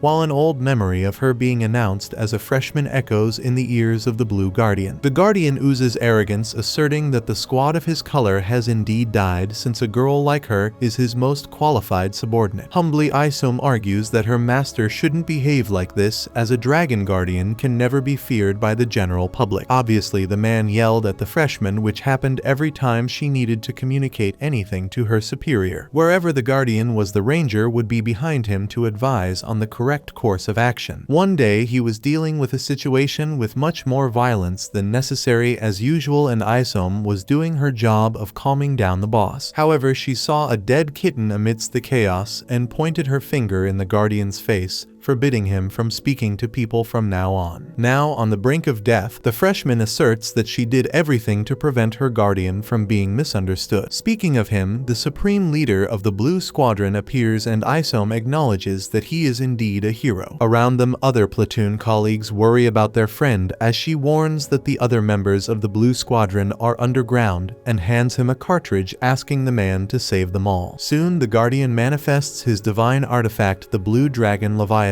which breaks through all layers of the floor to the test area, which is flooded. With great effort, Ranmaru avoids drowning. Then the Guardian approaches and asks if it was he who injured his partner. Either way, upon seeing the miasma emanating from the supposed Ranger's eye, the leader of the Blues decrees the death penalty for the traitor, while L notes that it was Roman 20 on Ranmaru's body. As Lord Peltrolo was injured in battle, she had been ordered to continue the work he came to do. As a good servant, she stands up to the Guardian, but he is too powerful an opponent for her to resist. After suffering the initial attacks, Roman 20 resumes her monstrous form and tries to escape, but has her legs cut off and her back impaled by the iron bar the enemy holds. The Guardian is willing to end the fighter's suffering if she gives up her master, but she is not willing to do so. So the Ranger tortures the girl to get her answer, causing unbearable pain to her. Roman 20 screams for the man to stop, but he continues to impale his iron bars into the hostage. Inside, all all Roman 20 could feel was the pain and a glaring doubt about who she is and why she's still fighting. On the day she met Lord Peltrola, he said he thought of her as a beloved daughter, and since she didn't have a name, the god displayed a huge screen with the two X's side by side. With 10 iron bars embedded in her body, she repeats her name with difficulty while the guardian prepares another blow against her. However, a powerful ray from the explosive form pierces the truck and prevents the attack, causing the blue leader to die of rage. Appearing as if nothing had happened, Sakurama apologizes, claiming he didn't know it was the blue guardian who was inside, at the same time calling out Ranmaru's name. Before returning to the truck, the guardian warns that another incident like this and he'll kill the candidate. But L maintains his provocation, emphasizing that any kind of violence is justified to supposedly help comrades. The guardian asks what this guy is doing there, and L responds that he came to help his partner. The elite ranger tries to retrieve his artifact, but Sakurama prevents it with his sword. Incredulous, the leader notes that that is the explosive form of the Yellow Squadron, while L puts all his humiliation, determination, and desperation into this blow, which gradually makes his enemy give in. Hopeful, L begins to believe that he will indeed kill such a powerful opponent, and Roman 20 motivates her partner to avenge all the comrades killed by that worm in a cape. However, L is pushed away by a protective shield from the Blue Guardian, triggered from the cartridge that Isome gave him a short time ago. At this moment, the Guardian realizes he's facing Rosa's little brother and even feels sorry for her having to lose a loved one, but he decrees the end of Hibiki. In the meantime, Mimon 20 claims to have understood something important, while the Guardian summons the Leviathan to show all his strength, wishing that Isome were there to see his revenge come true. Suddenly, Ranmaru appears to save L in time, and after they move away, the short one warns that they alone are not capable of facing such power.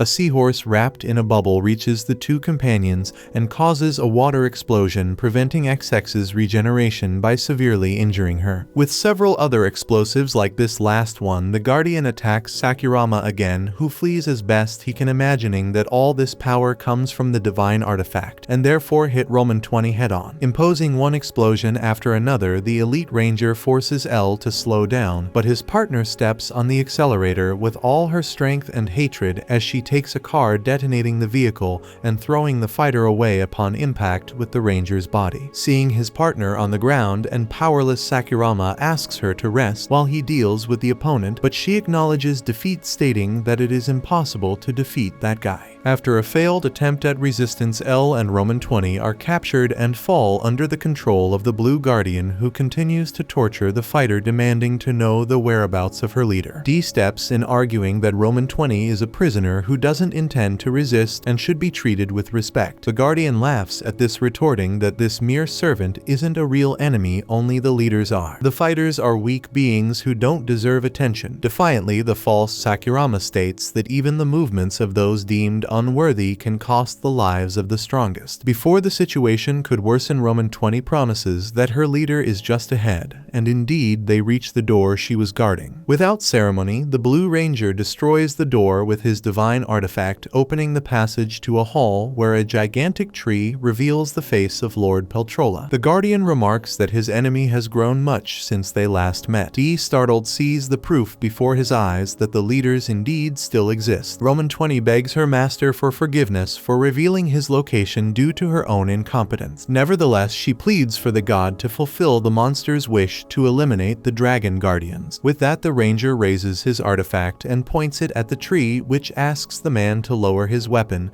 and talk, as no one there wants to act rashly. Unwavering, the Guardian makes it clear that he doesn't converse with plants. L intervenes before things go awry, saying he will talk, but the Guardian, unwilling to waste time on this nonsense, manifests his divine artifact and attacks the monster leader. The weapon generates a powerful current of water that knocks down L and Roman 20, creating a massive hole in the tree. As the tree's fruits begin to fall, the Guardian smiles, convinced of his victory. However, Peltrola's voice can be heard from an unknown location, claiming that he can never be judged by a surface dweller. After all, Peltrola considers himself a form of existence far superior to humans. With that, the fruits open to reveal strange creatures emerging from within, while the leader declares himself to be God. Fascinated by the sight, Roman 20 asks Lord Peltrola to guide her steps. Yet despite the threatening environment, the Blue Guardian remains unimpressed by this light show and once again activates his divine artifact to attack the creatures emerging from the fruit. However, they regenerate as if being reborn, and Peltrola makes it clear that the game only ends when his true body is discovered. Thus, the monsters attack the Guardian, who retaliates in kind. But with too many enemies focusing on a single target, the Ranger is forced to jump and engage in close combat. Despite suffering a grazing beam, he manages to close the distance with his opponents. D comments that he never imagined leaders could stand up to the Guardians, and Roman 20 explains that powerful leaders like Peltrola can indeed destroy these elite Rangers. Amid the battle, Peltrola hides his true body behind the large tree. Roman 20 approaches and presents the false human as a fighter who was once a puppet of the Ranger force but now sides with the monsters. D comments on how long it's been since he and the leader last saw each other, gripping his weapon more tightly behind his back. Peltrola praises D for his services to the monsters and says he no longer needs to fear because God is present. As D reminisces about everything he went through to get there, Peltrola emphasizes that the monsters have a single desire to dominate the world. He then asks if the monster truly wants to join them. As for the Blue Guardian and the other Rangers, they will all be led to slaughter. Upon hearing this, memories of the Rangers who became partners flash through the fighter's mind, prompting him to ignite his sword and drive it through the god's shoulder. Peltrola questions how a mere servant could rebel against him, and D finishes the job, slicing his sword through the leader's body. Roman 20 couldn't believe her eyes seeing God bleeding on the ground and charges at D, shouting that the leaders are the biological parents of the fighters to whom they swore eternal loyalty. Saved by Sakurama, Roman 20 trusted they were on the same side, but he has just committed an unforgivable crime. Suddenly, Peltrola reappears in another body, stating that such strength was expected of a dragon guardian. The guardian vows to kill all the bodies until he finds the true one. Meanwhile, away from the battle, Peltrola reveals that both the monster the opponent is fighting and the one outside the fight are his real bodies. As long as one of the bodies reaches the surface through this enormous hole, he will survive because food is abundant there. However, the freshman Rangers arrive to thwart the monster's plan, activating their divine artifacts to defeat the enemy. Still confident, Peltrola manages to handle them all at once until Suzukiri uses her time control ability to accelerate a projectile from the pink freshman, giving the monster no time to react. After Takeda attacks from above, also hitting Peltrola, Nichiko thinks the fight is won, but a small winged monster shoots at him. Luckily, Hisui catches the projectile with her metallic mouth, complaining about the horrible taste she knows all too well. Seeing this, she questions if the small bird is Peltrola,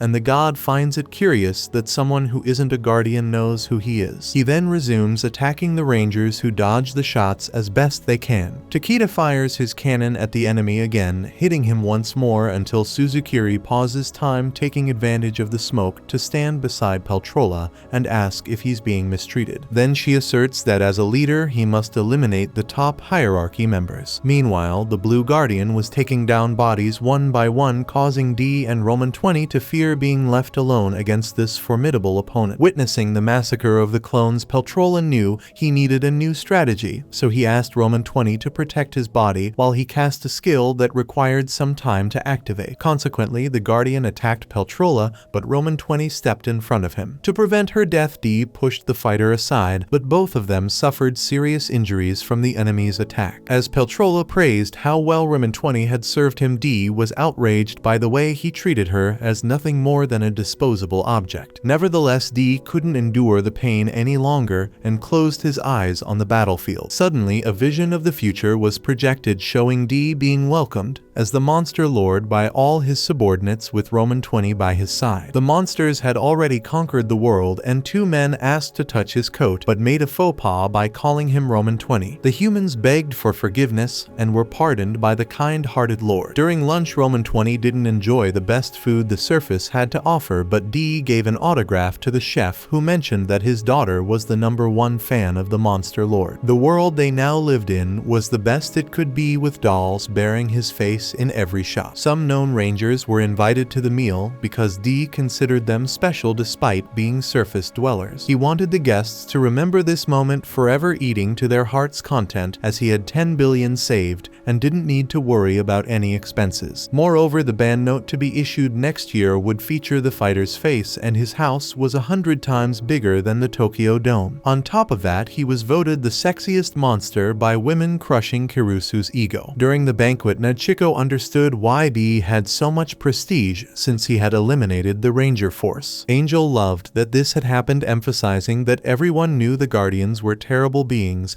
while Ranmaru believed humans couldn't complain about how they were treated now, given that they lost the war. Meanwhile, the butler announced the arrival of another guest, Peltrola. The leader's presence weighed heavily on the atmosphere, and he immediately called the chef, asking if he had prepared the food. Proudly, the cook confirmed, and then God killed the man, causing him to drop the autograph his daughter had received. With that, Peltrola reprimanded the humans for killing other living beings to eat, referring to the animals whose meat was served at the banquet. D ordered everyone to flee, but Kirusu said it was fine because they would give anything to be killed by a leader. Furthermore, they had committed an unforgivable crime and deserved this punishment. Thus, without hesitation, the monster leader ended the lives of all D's friends, and Sakurama revealed himself behind one of Peltrola's bodies, saying he had lost, but D had achieved his goal. After all, once the Rangers were defeated, the entire planet was taken over by the monsters led by D. D replied that this wasn't what he wanted, but Sakurama insisted. It was only the fighter didn't want to imagine what could actually happen after the world was conquered. For this reason, Sakurama was doing him a favor by illustrating what the world would be like without the Rangers, but with the leaders still alive. If this happened, all the humans D had a bond with would die, including Sakurama himself. Faced with this, the Ranger extended his hand, saying it wasn't too late for them to unite. At that moment, D woke up and saw Fan20 bowing to Peltrola, saying she would soon be with him again. Nervously, D said the leader was already gone, causing Roman20 to have an identity crisis, questioning what she would fight for now. Meanwhile, D seemed to know exactly what his goal was. Meanwhile, Kaishin was rescued by his companions and asked where the keys were. The others explained that there was a monster interference during the test, but since the signal didn't go off in this emergency, Renrin thought they could retrieve the keys. However, the others disagreed given the circumstances, and Kai admitted defeat, finally understanding that he couldn't join the Ranger Force. Ishikawa apologized to his companions, saying it was all his fault. At that moment, Angelica heard a noise and went to check it out, only to see Lord Peltrola appear before her. She ran back, saying it was the wrong person, confusing the group, but Kai saw the shadow of a wing and followed it after stealing Renrin's weapon. Similarly, the other group saw a kind of bird flying, and despite being instructed not to get involved, Kirusu pursued the mysterious creature, feeling he couldn't let it escape. Looking at the remaining member, Angel noticed that Shippu had returned to his weakened form. Kirusu tried to prevent Peltrola's escape and was about to be hit by one of his birds, but Kai appeared in time and destroyed the animal with Renrin's saber. With that done, the man realized he was facing a leader and introduced himself as an enemy, even in the face of such a threatening presence. When the other candidates arrived, God announced he would send them all to the same place their friend had ended up, prompting Urabe to ask if the leader was talking about Ranmaru, who had been defeated by this monster. Peltrola confirmed without a hint of guilt, saying that Human was consumed by the Rangers' disgrace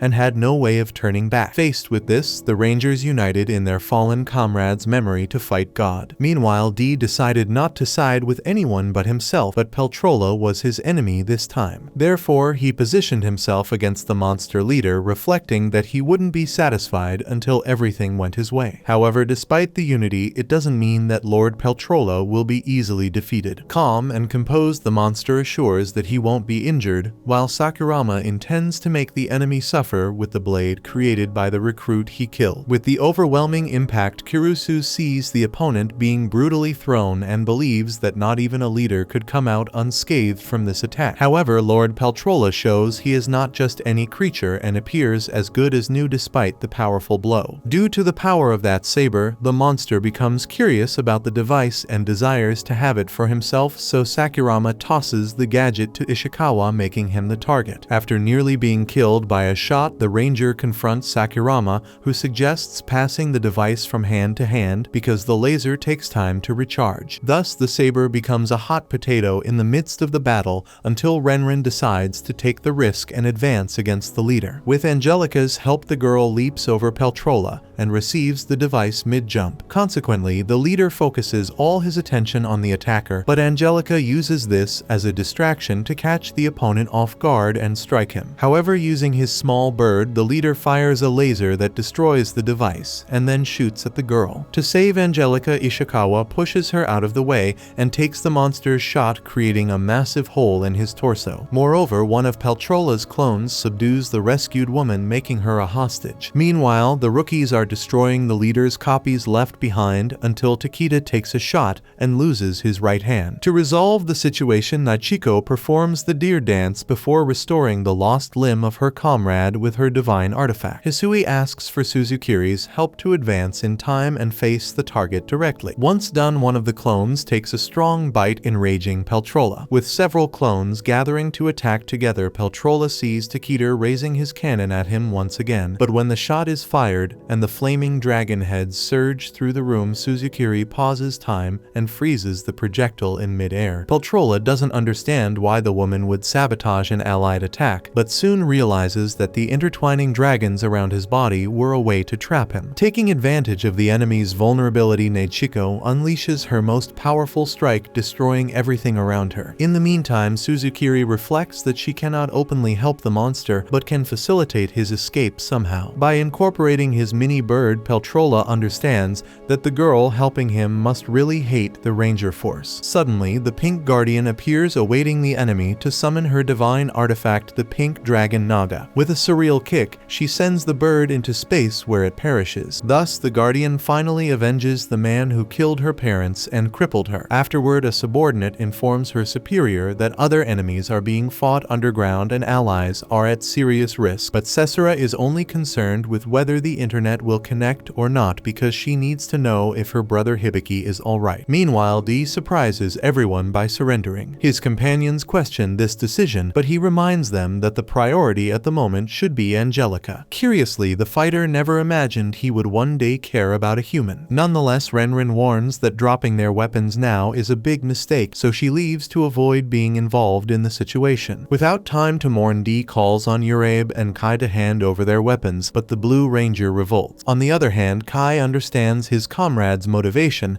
and turns off his device along with the others. Afterwards, Sakurama asks the leader to let them go. Hearing this, the monster laughs and destroys a wall that exposes a pipe leading to the surface, through which he sends a mini bird to escape. At that moment, miraculously, Ishikawa manages to stand and contentedly states that Peltrola was struck by Angelica before she was controlled. Suddenly, part of the leader's armor breaks on his face, allowing the hostage to free herself and injure the enemy once again with her device. However, when trying to shoot the mini bird escaping through the pipe, the energy runs out, preventing the shot. Improvising, Kirusu chases the bird and grabs it. The ranger team maintains their offensive as Shippu arrives by surprise, accompanied by Renren delivering a flying kick to another mini bird, smashing it to the ground. In retaliation, the leader destroys all the dragon devices lined up on the floor and activates the mini bird's shots. Angel thinks quickly and aims at Kirusu's bird, killing the monster. She then throws her clone to Shippu, who annihilates the target with his fists. Meanwhile, D unleashes his black miasma on the devices, corroding them, making Peltrola discover that they were fake weapons. Then Urabe and Kai attack by surprise and destroy the leader, and D finishes the fight by stomping on his head. After the victory, practically dead, Ishikawa questions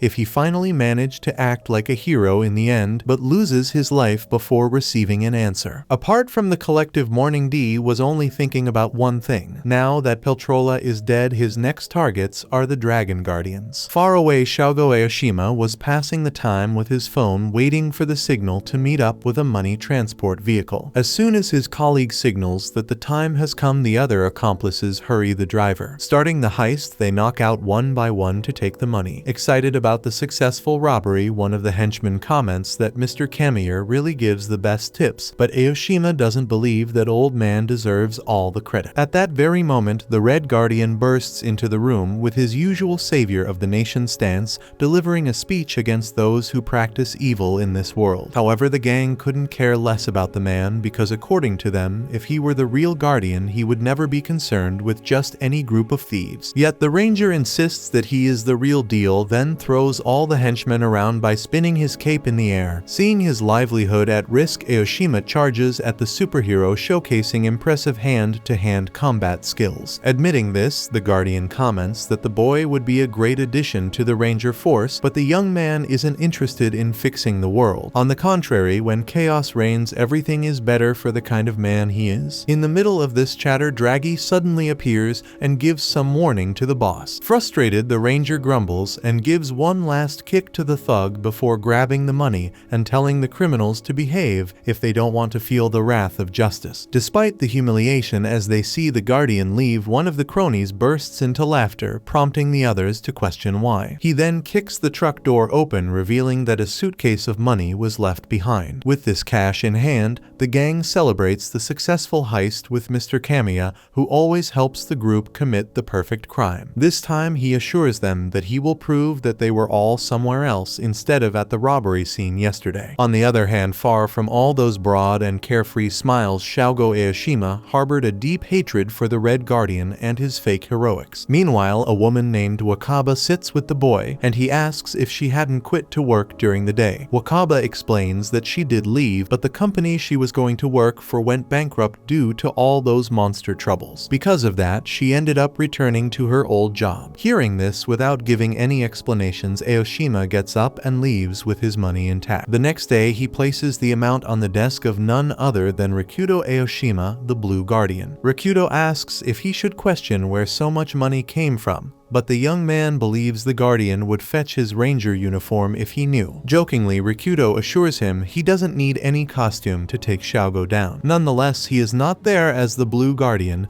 but as the administrator of this orphanage, which increasingly houses children who are victims of monster violence, those who are fought when Rikudo dons his Ranger uniform. For him, his desire to be close to these children surpasses everything, and whether he likes it or not, the man emphasizes that Shogo is also seen as a hero by these kids. Speaking of which, a child comes to give the young man a gift, but his bleak view of the world makes him ignore the kid and his gesture of affection. According to himself, Shogo believes he will die thrown in some random ditch in the city. At least he wasn't in jail, yet unlike his cronies who were handed over by the one who promised to keep them out of the police's reach. Knowing this, Shogo confronts Mr. Kamiya, but the old man cynically argues that small fry usually spill the beans when cornered, yet he sees talent in Shogo. So the boy will only spend 5 years behind bars, and after that the two can work together again. Furious, Shogo threatens to hit the old man, but Kamiya reveals his true identity as a monster and tears the boy's face apart. When he wakes up, Shogo is enraged to hear the Red Guardian's voice in front of him, but Suze Akabane orders the boy to shut up because he is busy reviewing heroic moments from his brilliant career. After indulging in his ego, Akabane approaches the boy and corrects something he said earlier. Contrary to what Shogo thinks, a chaotic world isn't beneficial even for scoundrels like him. Faced with this, the Guardian offers the criminal two options. Either he rots in a dark and lonely cell for the rest of his life, or he chooses to punish the monster who turned him in to the police. Moreover, Akabane reveals that Rikudo, the current Blue Guardian, was forcibly retired while Shogo was asleep, so the Ranger wants the boy to take on that role. Years later, faced with an enemy so strong, Shogo Aoshima seems ready to give up on his life, but Kano saves him from a Peltrola shot by pushing his boss. This gesture gravely injured the boy, but Xiaogo assures he won't make the same mistake as before by letting his allies be killed. Then, with his divine artifact, he envelops the leader in a water bubble and drowns him, avenging Izone. In the hospital, the freshman suddenly wakes up shouting that she isn't dead, yet causing her friends to cry thinking she was going to die. Meanwhile, the Blue Guardian is tending to Kano until D appears to continue his journey of vengeance against the Ranger Force. 13 years ago, Fighter D woke up in an unknown place without even recognizing himself. Around him, other beings like him were also questioning the same things. Above them, all two monstrous leaders watched the scene and, knowing the numerical advantage humans had in this war, decided to recruit the fighters to join the battle against the Dragon Guardians. A few months later, the Guardians annihilated all enemy masters. With the fighters in their hands, the Red Ranger proposed a partnership. One fighter, enraged by the death of the leaders, attacked the Guardian who eliminated the rebel, as if he were nothing. Since the monster didn't regenerate, considering they cannot die, the others were terrified by the power of those humans. Akabane explained that he possessed the divine artifact, the weapon that could end this war once and for all, along with all the monsters on the face of the earth. That is, if they didn't agree to cooperate. After this forced meeting, the fighters were devastated, wondering if any leader was still alive. A group decided to descend to the surface in search of surviving masters, but D chose to stay behind. Roman 20 asked why, and D explained the obvious reason. With those weapons, there was no chance the Guardians would lose this war. Besides, he understood the motivation of those who left, but didn't think it was a good idea to risk his life for the masters. In response, Roman 20 called him a coward. Sometime later, during that fateful event where D was disguised as the Tiger Altora, the fighters agreed it was time to attack civilians. As the presenter asked the audience to remain calm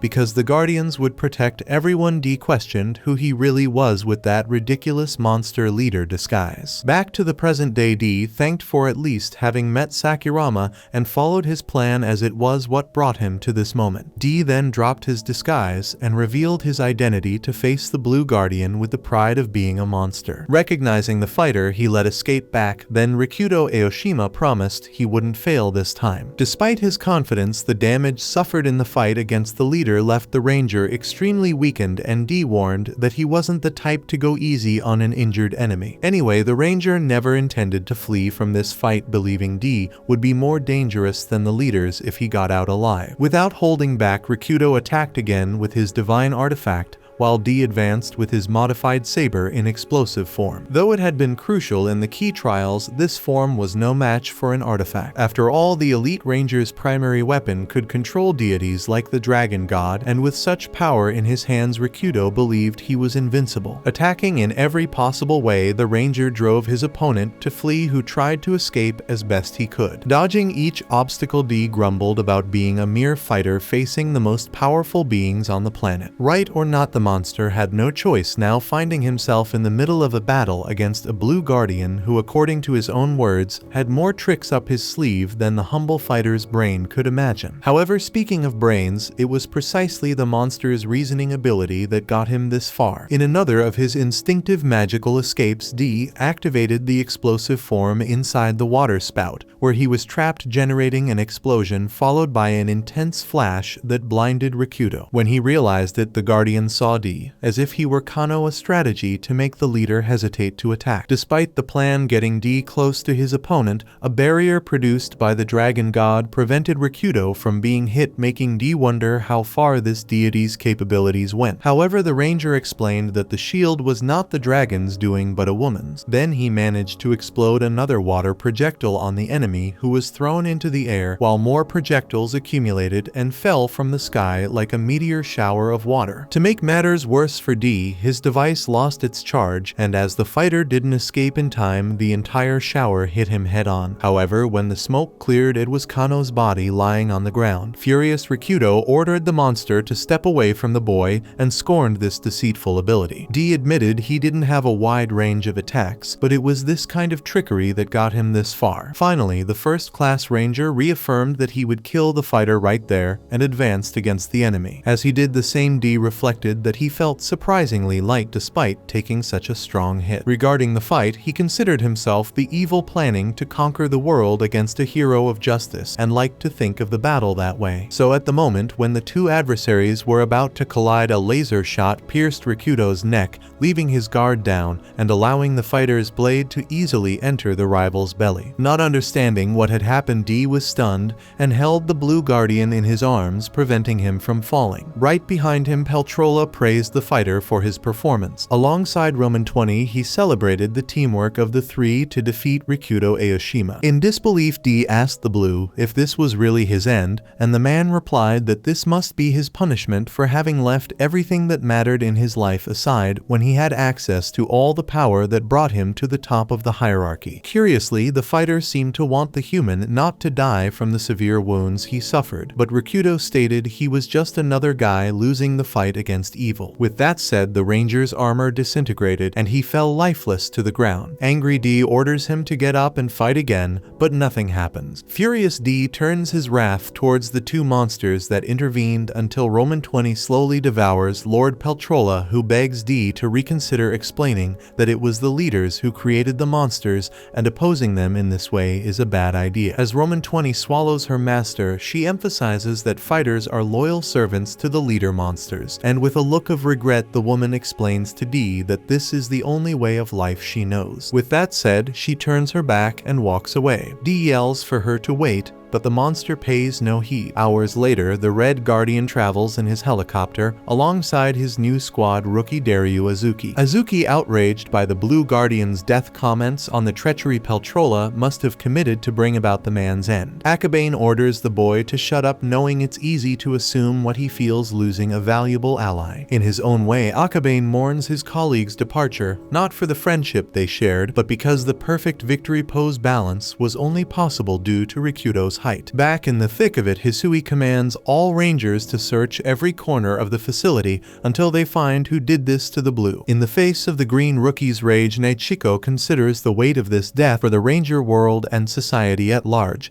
noting that a leader monster managed such a significant act shortly after revealing himself after years of disappearance. Hearing this, a memory of Hisui being saved in her childhood flashes in her mind as she comments that the war is starting again. Therefore, they will need help, and promoting the current recruits might be a good idea. Speaking of them, the group mourns Ishikawa's death, and Renren questions whether it's worth dying like a hero when the man didn't even become a ranger. On the other hand, Angel points out that Ishikawa fulfilled his dream at the end of his life, and that was likely the comfort that let him go without feeling the weight of his own death. Despite this, as Kurusu recalls, Ranmaru might have also been killed by the monster, and Kai adds that some fighter was disguised as Ranmaru in the battle against the Blue Guardian. Shippu becomes nervous with so much information swirling in his mind, while Urabe recounts hearing from that fighter that Ranmaru faced the leader alone and had his belly pierced. However, an instructor arrived in time to provide first aid